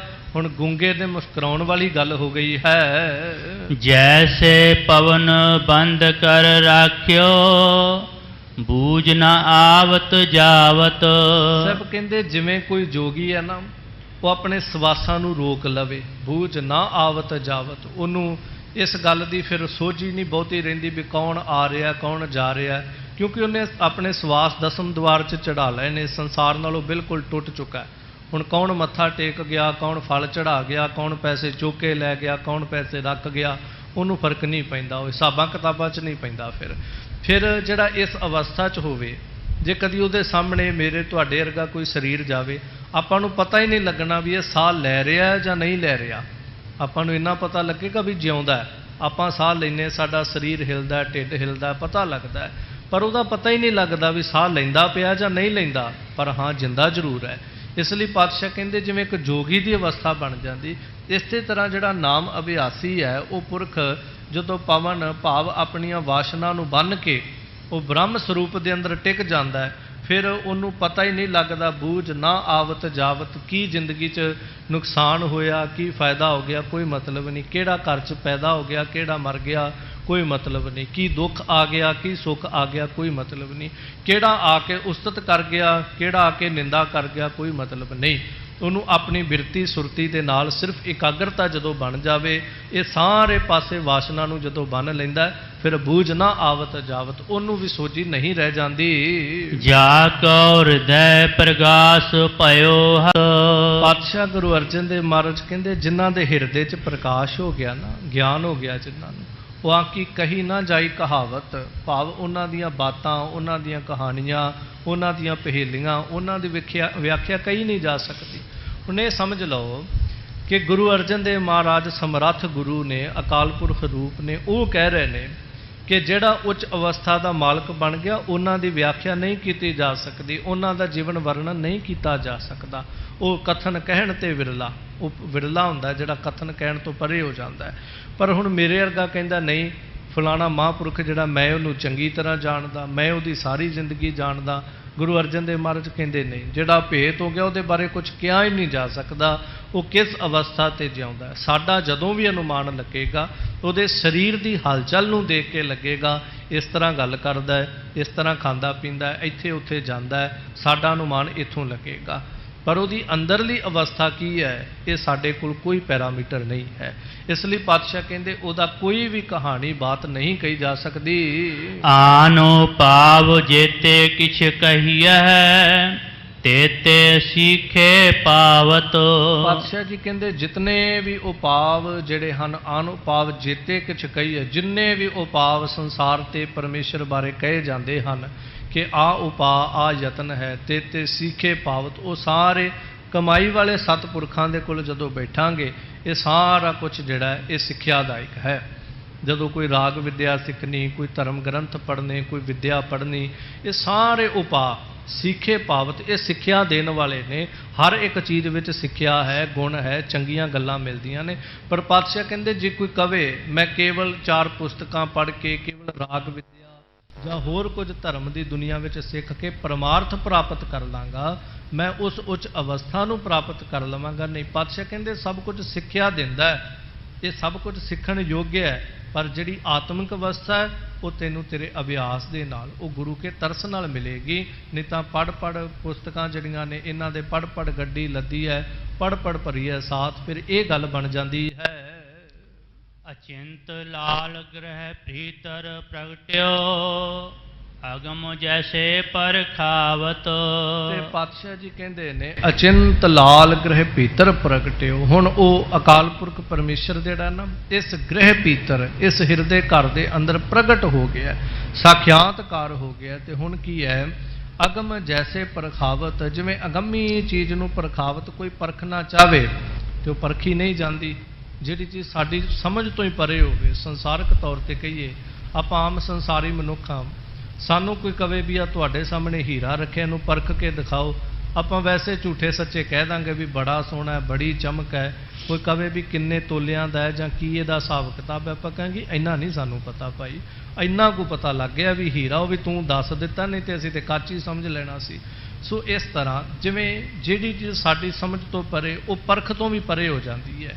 ਇਸ ਤਰ੍ਹਾਂ ਪਾਤਸ਼ਾਹ ਕਹਿੰਦੇ ਨੇ ਉਹ ਜਿਹੜੇ ਅਚਿੰਤ ਲਾਲ ਗ੍ਰਹਿ ਭੀਤਰ ਵਸਿਓ, ਜਿਨ੍ਹਾਂ ਦੇ ਅੰਦਰ ਉਹ ਅਚਿੰਤ, ਚਿੰਤਾ ਰਹਿਤ ਕਰ ਦੇਣ ਵਾਲਾ ਪਰਮੇਸ਼ਰ ਦਾ ਨਾਮ ਜਿਨ੍ਹਾਂ ਦੇ ਹਿਰਦੇ ਘਰ 'ਚ ਪ੍ਰਗਟ ਹੋ ਪਰੇ ਹੋ ਜਾਂਦੇ ਨੇ। ਐਵੇਂ ਨਾ ਕਸਵੱਟੀਆਂ ਲਾਉਂਦੇ ਫਿਰਿਆ ਕਰੀਏ ਵੀ ਫਲਾਣਾ ਮਹਾਂਪੁਰਖ, ਫਲਾਣਾ ਗੁਰਸਿੱਖ, ਮੈਂ ਕਸਵੱਟੀ ਲਾ ਕੇ ਵੇਖਿਆ, ਮੈਂ ਪਰਖਿਆ ਇੱਕ ਦਿਨ ਉਹਨੂੰ। ਸਾਡੀ ਸ਼ਬਦਾਵਲੀ ਕੀ ਹੁੰਦੀ ਹੈ, ਮੈਂ ਫਲਾਣੇ ਗੁਰਸਿੱਖ ਨੂੰ ਬੜਾ ਨਾਮ ਅਭਿਆਸੀ ਸੀ, ਮੈਂ ਇੱਕ ਦਿਨ ਫਿਰ ਉਹਨੂੰ ਪਰਖਿਆ। ਕਿਵੇਂ ਪਰਖਿਆ, ਮੈਂ ਇੱਕ ਦਿਨ ਉਹਨੂੰ ਇੰਨੀ ਮਾਇਆ ਦਿੱਤੀ ਤੇ ਉਹਨੇ ਚੁੱਪ ਕਰਕੇ ਰੱਖ ਲਈ, ਲੋਕੀ ਬੜਾ ਵਿਰਕਤ ਕਹਿੰਦੇ ਸੀਗੇ। ਮੈਂ ਇੱਕ ਦਿਨ ਉਹਨੂੰ ਪਰਖਿਆ, ਮੈਂ ਆਹ ਗੱਲ ਕੀਤੀ, ਉਹਨੇ ਅੱਗੋਂ ਮੈਨੂੰ ਆਹ ਜਵਾਬ ਦਿੱਤਾ। ਸਾਡੀ ਪਰਖ ਬਸ ਇੱਥੇ ਜਿਹਾ ਖੜੀ ਹੋਈ ਤੇ ਆਪਾਂ ਉਸੇ ਵੇਲੇ ਠੱਪਾ ਮੋਹਰ ਲਾ, ਨਹੀਂ ਜੀ ਇਹ ਤੇ ਨਾਸਤਕ ਹੈ, ਇਹ ਤੇ ਮਨਮੁਖ ਹੈ, ਲੋਕ ਤੇ ਐਵੇਂ ਨੂੰ ਸਾਧੂ ਕਹੀ ਜਾਂਦੇ ਨੇ। ਪਾਤਸ਼ਾਹ ਕਹਿੰਦੇ ਉਹ ਅਚਿੰਤ ਅਲਾਲ ਜਿਨ੍ਹਾਂ ਨੂੰ ਮਿਲ ਗਿਆ, ਉਹਨਾਂ ਦੀ ਅਵਸਥਾ ਅਗੰਮ ਜੈਸੇ ਪ੍ਰਖਾਵਤ, ਜਿਵੇਂ ਉਸ ਅਗੰਮ ਪਰਮੇਸ਼ਰ ਨੂੰ ਨਹੀਂ ਪਰਖਿਆ ਜਾ ਸਕਦਾ, ਪਹੁੰਚ ਤੋਂ ਪਰੇ ਵਾਲੀ ਚੀਜ਼ ਨੂੰ ਨਹੀਂ ਪਰਖਿਆ ਜਾ ਸਕਦਾ, ਫਿਰ ਉਹ ਸਾਡੀਆਂ ਤੁਹਾਡੀਆਂ ਕਸਵੱਟੀਆਂ ਤੇ ਨਹੀਂ ਖਰੇ ਉਤਰ ਪਾਉਣਗੇ। निर्गुण निरंकार अविनाशी अतुल्यो तुल्यो न जावत। ਕਿਉਂਕਿ ਉਹ ਪਰਮੇਸ਼ਰ ਜਿਹੜਾ ਨਿਰਗੁਣ, ਉਹ ਤਿੰਨੇ ਗੁਣਾਂ ਤੋਂ ਰਹਿਤ ਹੈ। ਫਿਰ ਪਾਤਸ਼ਾਹ ਕਹਿੰਦੇ ਅਬਿਨਾਸੀ, ਉਹ ਨਾਸ਼ ਤੋਂ ਰਹਿਤ ਹੈ। ਅਤੁੱਲੋ ਤੁਲਿਓ ਨਾ ਜਾਵਤ, ਉਹ ਅਤੁੱਲ ਹੈ, ਉਹਨੂੰ ਤੋਲਿਆ ਮਿਣਿਆ ਨਹੀਂ ਜਾ ਸਕਦਾ। ਹਾਂ, ਇੱਕ ਪੱਖੀ ਉਦਾਹਰਣ ਜ਼ਰੂਰ ਦਿੱਤੀ ਜਾਂਦੀ ਕਿ ਉਹ ਸਮੁੰਦਰ ਦੀ ਤਰ੍ਹਾਂ ਹੈ, ਉਹ ਸੁਮੇਰੂ ਪਰਬਤ ਦੀ ਤਰ੍ਹਾਂ, ਜਿਹਨੂੰ ਪਾਤਸ਼ਾਹ ਕਹਿੰਦੇ ਤੂੰ ਮੇਰੋ ਮੇਰ ਪਰਬਤ ਸੁਆਮੀ, ਓਟ ਗਈ ਮੈਂ ਤੇਰੀ, ਕਿ ਤੂੰ ਸੁਮੇਰੂ ਪਰਬਤ ਦੀ ਤਰ੍ਹਾਂ। ਪਰ ਨਹੀਂ, ਕਰੋੜਾਂ ਸੁਮੇਰੂ ਪਰਬਤ ਉਹਦੇ 'ਚੋਂ ਪੈਦਾ ਹੋ ਕੇ ਉਹਦੇ 'ਚ ਸਮਾ ਜਾਂਦੇ ਹਨ। ਬੇਅੰਤ ਸਮੁੰਦਰ ਜਿਹੜੇ ਹਨ ਉਹਦੇ 'ਚੋਂ ਪੈਦਾ ਹੋ ਕੇ ਉਹਦੇ 'ਚ ਸਮਾ ਜਾਂਦੇ। ਇਹਨੂੰ ਕਹਿੰਦੇ ਇੱਕ ਅੰਗੀ ਉਦਾਹਰਣ, ਇੱਕ ਅੰਗ, ਇੱਕ ਪੱਖ ਲੈ ਕੇ ਉਦਾਹਰਣ ਦਿੱਤੀ ਜਾਂਦੀ। ਪਰਮੇਸ਼ਰ ਸਮੁੰਦਰ ਤਰ੍ਹਾਂ ਹੈ, ਸਮੁੰਦਰ 'ਚ ਹਜ਼ਾਰਾਂ ਔਗਣ ਹਨ, ਸਮੁੰਦਰ ਡੋਬਦਾ ਵੀ ਹੈ, ਸਮੁੰਦਰ ਸ਼ਹਿਰਾਂ ਨੂੰ ਗਰਕ ਵੀ ਕਰਦਾ ਹੈ, ਸਮੁੰਦਰ ਖਾਰਾ ਵੀ ਹੈ। ਪਰਮੇਸ਼ਰ 'ਚ ਤਾਂ ਐਸਾ ਕੋਈ ਔਗਣ ਨਹੀਂ, ਇੱਕ ਅੰਗੀ ਉਦਾਹਰਣ ਹੈ। ਅਤੁੱਲੋ, ਉਹ ਅਤੁੱਲ ਹੈ, ਉਹ ਕਿਸੇ ਤਰਾਜੂ ਵਿੱਚ ਰੱਖ ਕੇ, ਕਿਸੇ ਤੱਕੜੀ, ਕਿਸੇ ਕੰਡੇ ਤੇ ਰੱਖ ਕੇ ਉਹਨੂੰ ਨਹੀਂ ਤੋਲਿਆ ਜਾ ਸਕਦਾ। ਪਾਤਸ਼ਾਹ ਕਹਿੰਦਾ ਤੁਲਿਓ ਨਾ ਜਾਵਤ, ਭਾਵ ਕੋਈ ਵੀ ਵੱਟੇ ਪ੍ਰਮਾਣ ਦੇ ਪਾ ਕੇ ਕਵੇ ਮੈਂ ਉਹਨੂੰ ਤੋਲ ਦੇਵਾਂ, ਜਿਵੇਂ ਤੱਕੜੀ 'ਚ ਆਪਾਂ ਲੋਹੇ ਦੇ ਵੱਟੇ ਪਾ ਦਿੰਦੇ, ਕੋਈ ਪ੍ਰਮਾਣ ਉਦਾਹਰਣਾਂ ਦੇ ਵੱਟੇ ਪਾਵੇ ਵੀ ਮੈਂ ਆਹ ਉਦਾਹਰਣ ਦੇਣਾ, ਮੈਂ ਆਹ ਪ੍ਰਮਾਣ ਐਗਜ਼ਾਮਪਲਾਂ ਦੇ ਕਰਕੇ ਸਿੱਧ ਕਰਨਾ ਚਾਹੁੰਦਾ, ਉਹਨੂੰ ਨਹੀਂ। ਪਾਤਸ਼ਾਹ ਕਹਿੰਦੇ ਉਹ ਤੋਲਿਆ ਨਹੀਂ ਜਾ ਸਕਦਾ, ਉਹ ਸਾਡੀਆਂ ਗਿਣਤੀਆਂ ਮਿੰਤੀਆਂ ਤੋਂ ਪਰੇ ਹੈ। ਕਹੋ ਨਾਨਕ ਅਜਰ ਜਿਨ ਜਰਿਆ ਤਿਸਹੀ ਕੋ ਬਨ ਆਵਤ। ਸਾਹਿਬ ਪਾਤਸ਼ਾਹ ਜੀ ਕਹਿੰਦੇ ਇਹ ਜਿਹੜੀ ਅਵਸਥਾ ਹੈ ਨਾ, ਇਹ ਅਜਰ ਜਿਨ ਜਰਿਆ, ਜਿਵੇਂ ਪਰਮੇਸ਼ਰ ਨਿਰਗੁਣ ਨਿਰੰਕਾਰ ਅਬਿਨਾਸੀ ਹੈ, ਜਿਹੜੇ ਉਹਦੇ ਅੰਦਰ ਸਮਾ ਜਾਂਦੇ ਉਹਨਾਂ ਦੀ ਵੀ ਇਹ ਅਵਸਥਾ। ਫਿਰ ਸਾਹਿਬ ਕਹਿੰਦੇ ਇਹ ਅਵਸਥਾ ਉਹਨਾਂ ਦੀ ਅਜਾਰ ਜਿਨ ਜਰਿਆ, ਸਾਰਾ ਕੁਝ ਜਰ ਜਾਵਾਂਗੇ। ਮੈਂ ਇੱਕ ਬੇਨਤੀ ਕਰਦਾ ਹੁੰਨਾ, ਆਮ ਸੰਸਾਰੀ ਸਾਡੀ ਅਵਸਥਾ ਕੀ ਹੈ, ਜੇ ਕਵਾਂ ਤੁਸੀਂ ਮਣਾ ਮੂੰਹੀ ਭੋਜਨ ਆਪਾਂ ਪਚਾ ਜਾਵਾਂਗੇ, ਜੋ ਸਾਡੀ ਆਮ ਅਵਸਥਾ ਸੰਸਾਰ ਦੇ ਵਿੱਚ। 5-7 ਪ੍ਰਸ਼ਾਦੇ ਪਚਾਉਣੇ ਹੋਣ, ਕਈ ਵਾਰ ਬੰਦਾ ਕਹਿੰਦਾ ਮੈਂ ਜ਼ਿਆਦਾ ਖਾ ਲਿਆ, ਕੋਈ ਨਹੀਂ ਪਚ ਜਾਏਗਾ। 5-7 ਪ੍ਰਸ਼ਾਦੇ ਮਣਾ ਮੂੰਹੀ ਭੋਜਨ ਜ਼ਿੰਦਗੀ 'ਚ ਪਚਾ ਲੈਂਦੇ ਆ। ਛੋਟੀ ਜੀ ਗੱਲ ਹੋਵੇ ਨਾ, ਛੋਟੀ ਜੀ ਕਿਸੇ ਦੀ, ਉਹ ਪਚਾਉਣੀ ਬੜੀ ਔਖੀ ਹੈ। ਇੱਥੋਂ ਪਤਾ ਲੱਗਦਾ ਸਾਡੇ ਅੰਦਰ ਦੀ ਕੈਪੈਸਿਟੀ ਕੀ ਹੈ, ਸਾਡੇ ਅੰਦਰ ਦੀ ਅਵਸਥਾ ਕੀ ਹੈ। ਜੇ ਅਸੀਂ ਛੋਟੀ ਜੀ ਗੱਲ ਨਹੀਂ ਕਿਸੇ ਦੀ ਪਚਾ ਸਕੇ, ਅਸੀਂ ਉਸ ਅਜਰ ਨੂੰ ਕਿੱਥੋਂ ਜਰ ਲਵਾਂਗੇ? ਜਿਹੜੀ ਉਹ ਆਤਮਿਕ ਅਵਸਥਾ ਹੈ, ਜਿੱਥੇ ਜ਼ਿਕਰ ਆਇਆ ਵੀ ਗੂੰਗੇ ਮੁਸਕਾਵਤ, ਉਹ ਅਵਸਥਾ ਅਸੀਂ ਤਾਂ ਉਸੇ ਦਿਨ ਰੌਲਾ ਪਾ ਦੇਣਾ ਵੀ ਮੈਨੂੰ ਆਹ ਲੱਭ ਗਿਆ, ਮੈਨੂੰ ਉਹ ਮਿਲ ਗਿਆ। ਪਰ ਪਾਤਸ਼ਾਹ ਕਹਿੰਦੇ ਸਬਰ ਅੰਦਰ ਸਾਬਰੀ, ਤਨ ਐਵੇਂ ਜਾਲੇਨ ਹੋਣ ਨਜੀਕ ਖੁਦਾਏ ਤੇ ਭੇਤ ਨਾ ਕਿਸੇ ਦੇਣ। ਉਹ ਤਾਂ ਕਿਸੇ ਨੂੰ ਖਬਰ ਹੀ ਨਹੀਂ ਦਿੰਦੇ ਅੰਦਰ ਦੀ ਵੀ ਕੀ ਚੱਲਦਾ ਪਿਆ ਅੰਦਰ। ਸਾਡੇ ਪੱਲੇ 'ਚ ਹੈ ਵੀ ਕੁਛ ਨਹੀਂ, ਅਸੀਂ ਫਿਰ ਵੀ ਦੁਆਈਆਂ ਪਾਈਆਂ ਸੰਸਾਰ ਤੇ ਵੀ ਸਾਡੇ ਵਰਗੀ ਅਵਸਥਾ ਹੀ ਕਿਸੇ ਕੋਲ ਨਹੀਂ। ਸਾਡਾ ਕਿਹਾ ਰੱਬ ਸੁਣ ਬੜੀ ਛੇਤੀ ਲੈਂਦਾ, ਅਸੀਂ ਜੋ ਕਹਿ ਦਈਏ ਉਹ ਪ੍ਰਵਾਨ ਬੜੀ ਛੇਤੀ ਕਰ ਲੈਂਦਾ। ਇਸ ਲਈ ਪਾਤਸ਼ਾਹ ਜੀ ਕਹਿੰਦੇ ਅਜਰ ਜਿਨ ਜਰਿਆ, ਜਿਨ੍ਹਾਂ ਨੇ ਉਸ ਅਜਰ ਨੂੰ ਜਰ ਲਿਆ। ਜਿਵੇਂ ਸਤਿਗੁਰੂ ਗੁਰੂ ਤੇਗ ਬਹਾਦਰ ਮਹਾਰਾਜ ਦਿੱਲੀ ਦੀ ਧਰਤੀ ਤੇ ਨੇ। ਭਾਈ ਮਤੀ ਦਾਸ ਜੀ ਨੇ ਜਿਸ ਦਿਨ ਕਿਹਾ ਸੀ ਕਿ ਮਹਾਰਾਜ ਕਹੋ ਤੇ ਦਿੱਲੀ ਜਿਹੜੀ ਹੈ ਤਲੀ ਤੇ ਰੱਖ ਕੇ ਮੁੱਧੀ ਕਰ ਦਈਏ, ਲਾਹੌਰ ਦਿੱਲੀ ਖੜਕਾ ਦਈਏ, ਇੰਨੀ ਸ਼ਕਤੀ ਕਿੱਥੋਂ ਲੈ ਲਈ ਉਹ ਮਤੀ ਦਾਸ? ਮਹਾਰਾਜ ਤੁਹਾਡੇ ਛਕੇ ਹੋਏ ਗੰਨੇ ਦੀਆਂ ਜੂਠੀਆਂ ਛਿਲਕਾਂ ਚੂਪ ਲਈਆਂ ਸੀ। ਪਾਤਸ਼ਾਹ ਕਹਿੰਦੇ ਬਸ ਇੰਨੀ ਕੁ ਸ਼ਕਤੀ ਅੰਦਰ ਆ ਗਈ, ਜੂਠੀਆਂ ਛਿਲਕਾਂ ਚੂਪ ਕੇ ਆਈ ਨਹੀਂ ਜਰ ਸਕਿਆ। ਅਸੀਂ ਕਿੱਡਾ ਸਮੁੰਦਰ ਆਪਣੇ ਅੰਦਰ ਸਮਾਈ ਬੈਠੇ, ਅਸੀਂ ਤੇ ਬੋਲੇ ਨਹੀਂ ਹਾਲੇ ਤੱਕ। ਇਹ ਹੁੰਦਾ ਵੀ ਅਜਰ ਨੂੰ ਜਰ ਲੈਣਾ ਬੜਾ ਵਿਰਲੇ ਵਿਰਲੇ ਗੁਰਸਿੱਖ ਦੇ ਹਿੱਸੇ 'ਚ ਆਉਂਦਾ ਹੈ। ਤਾਂ ਸਾਹਿਬ ਕਹਿੰਦੇ ਜਿਨ੍ਹਾਂ ਨੇ ਅਜਰ ਨੂੰ ਜਰ ਲਿਆ ਤੇ ਸਹੀ ਕਉ ਬਨ ਆਵਤ। ਸਾਹਿਬ ਪਾਤਸ਼ਾਹ ਕਹਿੰਦੇ ਇਹ ਆਨੰਦ, ਇਹ ਉੱਚ ਅਵਸਥਾ, ਇਹ ਸਵੈ ਸਰੂਪ ਦਾ ਗਿਆਨ, ਇਹ ਕਰਤੇ ਪਰਮੇਸ਼ਰ ਅੰਦਰ ਅਭੇਦ ਹੋ ਜਾਣਾ, ਇਹ ਬਖਸ਼ਿਸ਼ਾਂ, ਇਹ ਮਾਲਕ ਦੀਆਂ ਦਿੱਤੀਆਂ ਹੋਈਆਂ ਰਹਿਮਤਾਂ ਨਿਆਮਤਾਂ ਜਿਹੜੀਆਂ ਉਹਨਾਂ ਨੂੰ ਹੀ ਬਣ ਆਉਂਦੀਆਂ ਨੇ, ਉਹਨਾਂ ਨੂੰ ਹੀ ਫਿਰ ਸ਼ੋਭਦੀਆਂ ਨੇ। ਜਿਹੜੇ ਅਜਰ ਨੂੰ ਜਰ ਲੈਂਦੇ ਹਨ ਉਹਨਾਂ ਨੂੰ ਫਿਰ ਇਹ ਉਪਮਾ, ਇਹ ਵਡਿਆਈਆਂ, ਇਹ ਸੋਹਣੇ ਅਹੁਦੇ, ਇਹ ਸੋਹਣੀਆਂ ਪਦਵੀਆਂ, ਮਾਲਕ ਦੇ ਦਰ ਘਰ ਦੀਆਂ ਚਾਕਰੀਆਂ ਸਾਹਿਬ ਪਾਤਸ਼ਾਹ ਕਹਿੰਦੇ ਉਹਨਾਂ ਨੂੰ ਬਣ ਆਉਂਦੀਆਂ ਨੇ, ਉਹਨਾਂ ਨੂੰ ਸ਼ੋਭਦੀਆਂ ਜਿਹੜੇ ਅਜਰ ਨੂੰ ਜਰ ਜਾਂਦੇ ਹਨ। ਅਜਰ ਨੂੰ ਬਹੁਤ ਉੱਚੀ ਅਵਸਥਾ ਉਹਨੂੰ ਜਰਨਾ ਅਲੱਗ ਹੈ। ਥੋੜ੍ਹੀ ਥੋੜ੍ਹੀ ਕੋਸ਼ਿਸ਼ ਕਰਿਆ ਕਰੀਏ, ਕਿਉਂਕਿ ਦੇਖੋ ਮੈਂ ਬੇਨਤੀ ਕਰਾਂ ਜੇ ਥੋੜ੍ਹਾ ਥੋੜ੍ਹਾ ਦਰਦ ਸਹਿੰਦੇ ਰਵਾਂਗੇ, ਇੱਕ ਦਿਨ ਵੱਡੀ ਸੱਟ ਵੀ ਲੱਗੇ ਤੇ ਆਪਾਂ ਇਹ ਸ਼ਬਦ ਕਹਿ ਦਿੰਦੇ ਨਹੀਂ ਮੈਨੂੰ ਜਿਹਨੇ ਕਦੀ ਸੱਟ ਖਾਧੀ ਨਹੀਂ ਉਹ ਕਹੇਗਾ ਮੈਂ ਤੇ ਮਰ ਗਿਆ। ਦੂਜੇ ਨੂੰ ਕਈ ਵਾਰ ਖੇਤਾਂ 'ਚ ਕੰਮ ਕਰਨ ਵਾਲੇ ਦੇ ਪੈਰ ਤੇ ਕਈ ਵੀ ਵਾਜੇ ਤੇ ਆਪਾਂ ਕਹਿੰਦੇ ਕੀ ਪੈਰ ਹੀ ਵੱਢਿਆ ਗਿਆ, ਉਹ ਕਹਿੰਦਾ ਨਹੀਂ ਇਹ ਤੇ ਵੱਜਦੀ ਰਹਿੰਦੀ ਹੈ, ਮਤਲਬ ਸੱਟ ਲੱਗਦੀ ਰਹਿੰਦੀ ਹੈ, ਹੁਣ ਇਹ ਦਰਦ ਮਹਿਸੂਸ ਨਹੀਂ ਹੁੰਦਾ। ਇਸੇ ਤਰ੍ਹਾਂ ਅਵਸਥਾ ਹੁੰਦੀਆਂ ਨੇ, ਜੇ ਥੋੜ੍ਹਾ ਅੰਦਰ ਜਰਦੇ ਰਵਾਂਗੇ। ਦਰਦ ਦੀ ਗੱਲ ਨਹੀਂ ਕਰ ਰਿਹਾ, ਆਤਮਿਕ ਅਵਸਥਾ ਨੂੰ। ਅਸੀਂ ਤੇ ਇੱਕ ਦਿਨ ਨਿਤਨੇਮ ਕੀਤਾ ਹੋਵੇ ਤਾਂ ਸਾਰਾ ਦਿਨ ਟੱਬਰ ਨੂੰ ਟਿਕਣ ਨਹੀਂ ਦਿੰਦੇ, ਤੁਹਾਨੂੰ ਪਤਾ ਤੁਸੀਂ ਉੱਠਦੇ ਨਹੀਂ। ਮੈਂ ਸਵੇਰ ਉੱਠ ਕੇ ਨਿਤਨੇਮ ਕਰ ਲਿਆ, ਮੈਂ ਬਾਣੀ ਪੜ੍ਹ ਲਈ, ਤੁਸੀਂ ਸੁੱਤੇ ਹੀ ਰਹਿ ਗਏ, ਮੈਂ ਗੁਰਦੁਆਰੇ ਵੀ ਜਾ ਆਇਆ। ਇਹ ਚੀਜ਼ਾਂ ਨੂੰ ਜਰਨਾ ਅਭਿਆਸ ਕਰਨਾ ਪਵੇਗਾ। ਇਹਨਾਂ ਦਾ ਕੀ ਪ੍ਰਾਪਤ ਹੋ ਗਿਆ ਕੀ ਨਹੀਂ ਪ੍ਰਾਪਤ ਹੋ ਗਿਆ। ਜਿਵੇਂ ਆਪਣੇ ਔਗਣਾਂ ਨੂੰ ਛੁਪਾ ਕੇ ਰੱਖਦੇ ਆ ਨਾ, ਹਾਏ ਕਿਤੇ ਜਗ ਜ਼ਾਹਰ ਨਾ ਹੋ ਜਾਣ, ਕਿਤੇ ਪੜਦੇ ਨਾ ਚੱਕੇ ਜਾਣ, ਇਸ ਤਰ੍ਹਾਂ ਮਾਲਕ ਦੀਆਂ ਦਿੱਤੀਆਂ ਉਹ ਰਹਿਮਤਾਂ, ਉਹ ਗੁਣ ਜਿਹੜੇ ਨੇ ਉਹਨਾਂ ਨੂੰ ਵੀ ਥੋੜ੍ਹਾ ਜਿਹਾ ਢੱਕ ਕੇ ਰੱਖਿਆ ਕਰੀਏ। ਜਿਵੇਂ ਕੋਈ ਚੀਜ਼ ਢੱਕਣ ਨਾਲ ਜ਼ਿਆਦਾ ਛੇਤੀ ਬਣਦੀ ਹੈ, ਇਹ ਆਪਾਂ ਸਾਰਿਆਂ ਨੂੰ ਪਤਾ ਹੈ। ਕੋਈ ਚੀਜ਼ ਢੱਕੀ ਹੋਵੇ ਬਣਾਉਂਦੇ ਹੋਈਏ ਆਪਾਂ ਕਹਿੰਦੇ ਇਹਨੂੰ ਢੱਕ ਦੇ ਛੇਤੀ ਬਣ ਜਾਏਗੀ। ਇਸ ਤਰ੍ਹਾਂ ਮਾਲਕ ਦੀਆਂ ਇਹ ਬਖਸ਼ਿਸ਼ਾਂ ਨੂੰ ਥੋੜ੍ਹਾ ਜਿਹਾ ਕਿਤੇ ਸਬਰ ਕਰਕੇ ਢੱਕ ਲਿਆ ਕਰੀਏ ਨਾ ਤੇ ਸ਼ਾਇਦ ਛੇਤੀ ਬਣ ਜਾਣਗੀਆਂ, ਛੇਤੀ ਅਵਸਥਾ ਬਣ ਜਾਏਗੀ, ਛੇਤੀ ਉਹਦੀਆਂ ਰਹਿਮਤਾਂ ਬਖਸ਼ਿਸ਼ਾਂ ਜਿਹੜੀਆਂ ਨੇ ਪ੍ਰਾਪਤ ਹੋ ਜਾਣਗੀਆਂ। ਪਾਤਸ਼ਾਹ ਕਹਿੰਦੇ ਜਿੰਨਾ ਜਰ ਲਿਆ ਉਹਨਾਂ ਨੂੰ ਫਿਰ ਇਹ ਸਾਰਾ ਕੁਝ ਜਿਹੜਾ ਇਹ ਬਣ ਆਉਂਦਾ ਹੈ। ਸੋ ਸਮਾਂ ਸੰਪੰਨ ਹੈ। ਭੁੱਲਾਂ ਦੀ ਖਿਮਾ। ਸਤਿਕਾਰਯੋਗ ਐਡੀਸ਼ਨਲ ਹੈੱਡ ਗ੍ਰੰਥੀ ਭਾਈ ਸਾਹਿਬ ਭਾਈ ਬਲਦੇਵ ਸਿੰਘ ਜੀ ਪਹੁੰਚੇ ਨੇ। ਸੋ ਪਾਤਸ਼ਾਹ ਦੇ ਚਰਨਾਂ 'ਚ ਅਰਦਾਸ ਬੇਨਤੀ ਮੁੱਖ ਵਾਕ, ਉਸ ਤੋਂ ਉਪਰੰਤ ਸਾਨੂੰ ਤੁਹਾਨੂੰ ਸਭਨਾਂ ਨੂੰ ਗੁਰ ਕਲਗੀਧਰ ਪਾਤਸ਼ਾਹ ਜੀ ਦੇ ਪਾਵਨ ਸ਼ਸਤਰਾਂ ਦੇ ਦਰਸ਼ਨ ਕਰਵਾਉਣਗੇ। ਸੋ ਸਭਨਾਂ ਨੇ ਸਾਹਿਬ ਦੇ ਦਰਸ਼ਨ ਦੀਦਾਰ ਪ੍ਰਾਪਤ ਕਰਨੇ। ਪਾਤਸ਼ਾਹ ਜੀ ਨੇ ਦਰਸ਼ਨਾਂ ਦਾ ਮਹਾਤਮ ਬੜਾ ਦਰਸਾਇਆ ਹੈ। ਸੋ ਦਰਸ਼ਨ ਦੀਦਾਰ ਕਰਨੇ। ਭੁੱਲਾਂ ਦੀ ਖਿਮਾ, ਸਾਹਿਬ ਸਮਤ ਦੀ ਦਾਤ ਬਖਸ਼, ਨਿਵਾਜਨਾ ਕਰਨਾ। ਨਿਰਗੁਣ ਨਿਰੰਕਾਰ ਅਵਨਾਸੀ, ਅਤੁੱਲੋ ਤੁਲਿਓ ਨ ਜਾਵਤ। ਕਹੋ ਨਾਨਕ ਅਜਰ ਜਿਨ ਜਰਿਆ, ਤਿਸ ਹੀ ਕੋ ਬਨ ਆਵਤ। ਵਾਹਿਗੁਰੂ ਜੀ ਕਾ ਖਾਲਸਾ, ਵਾਹਿਗੁਰੂ ਜੀ ਕੀ ਫਤਿਹ।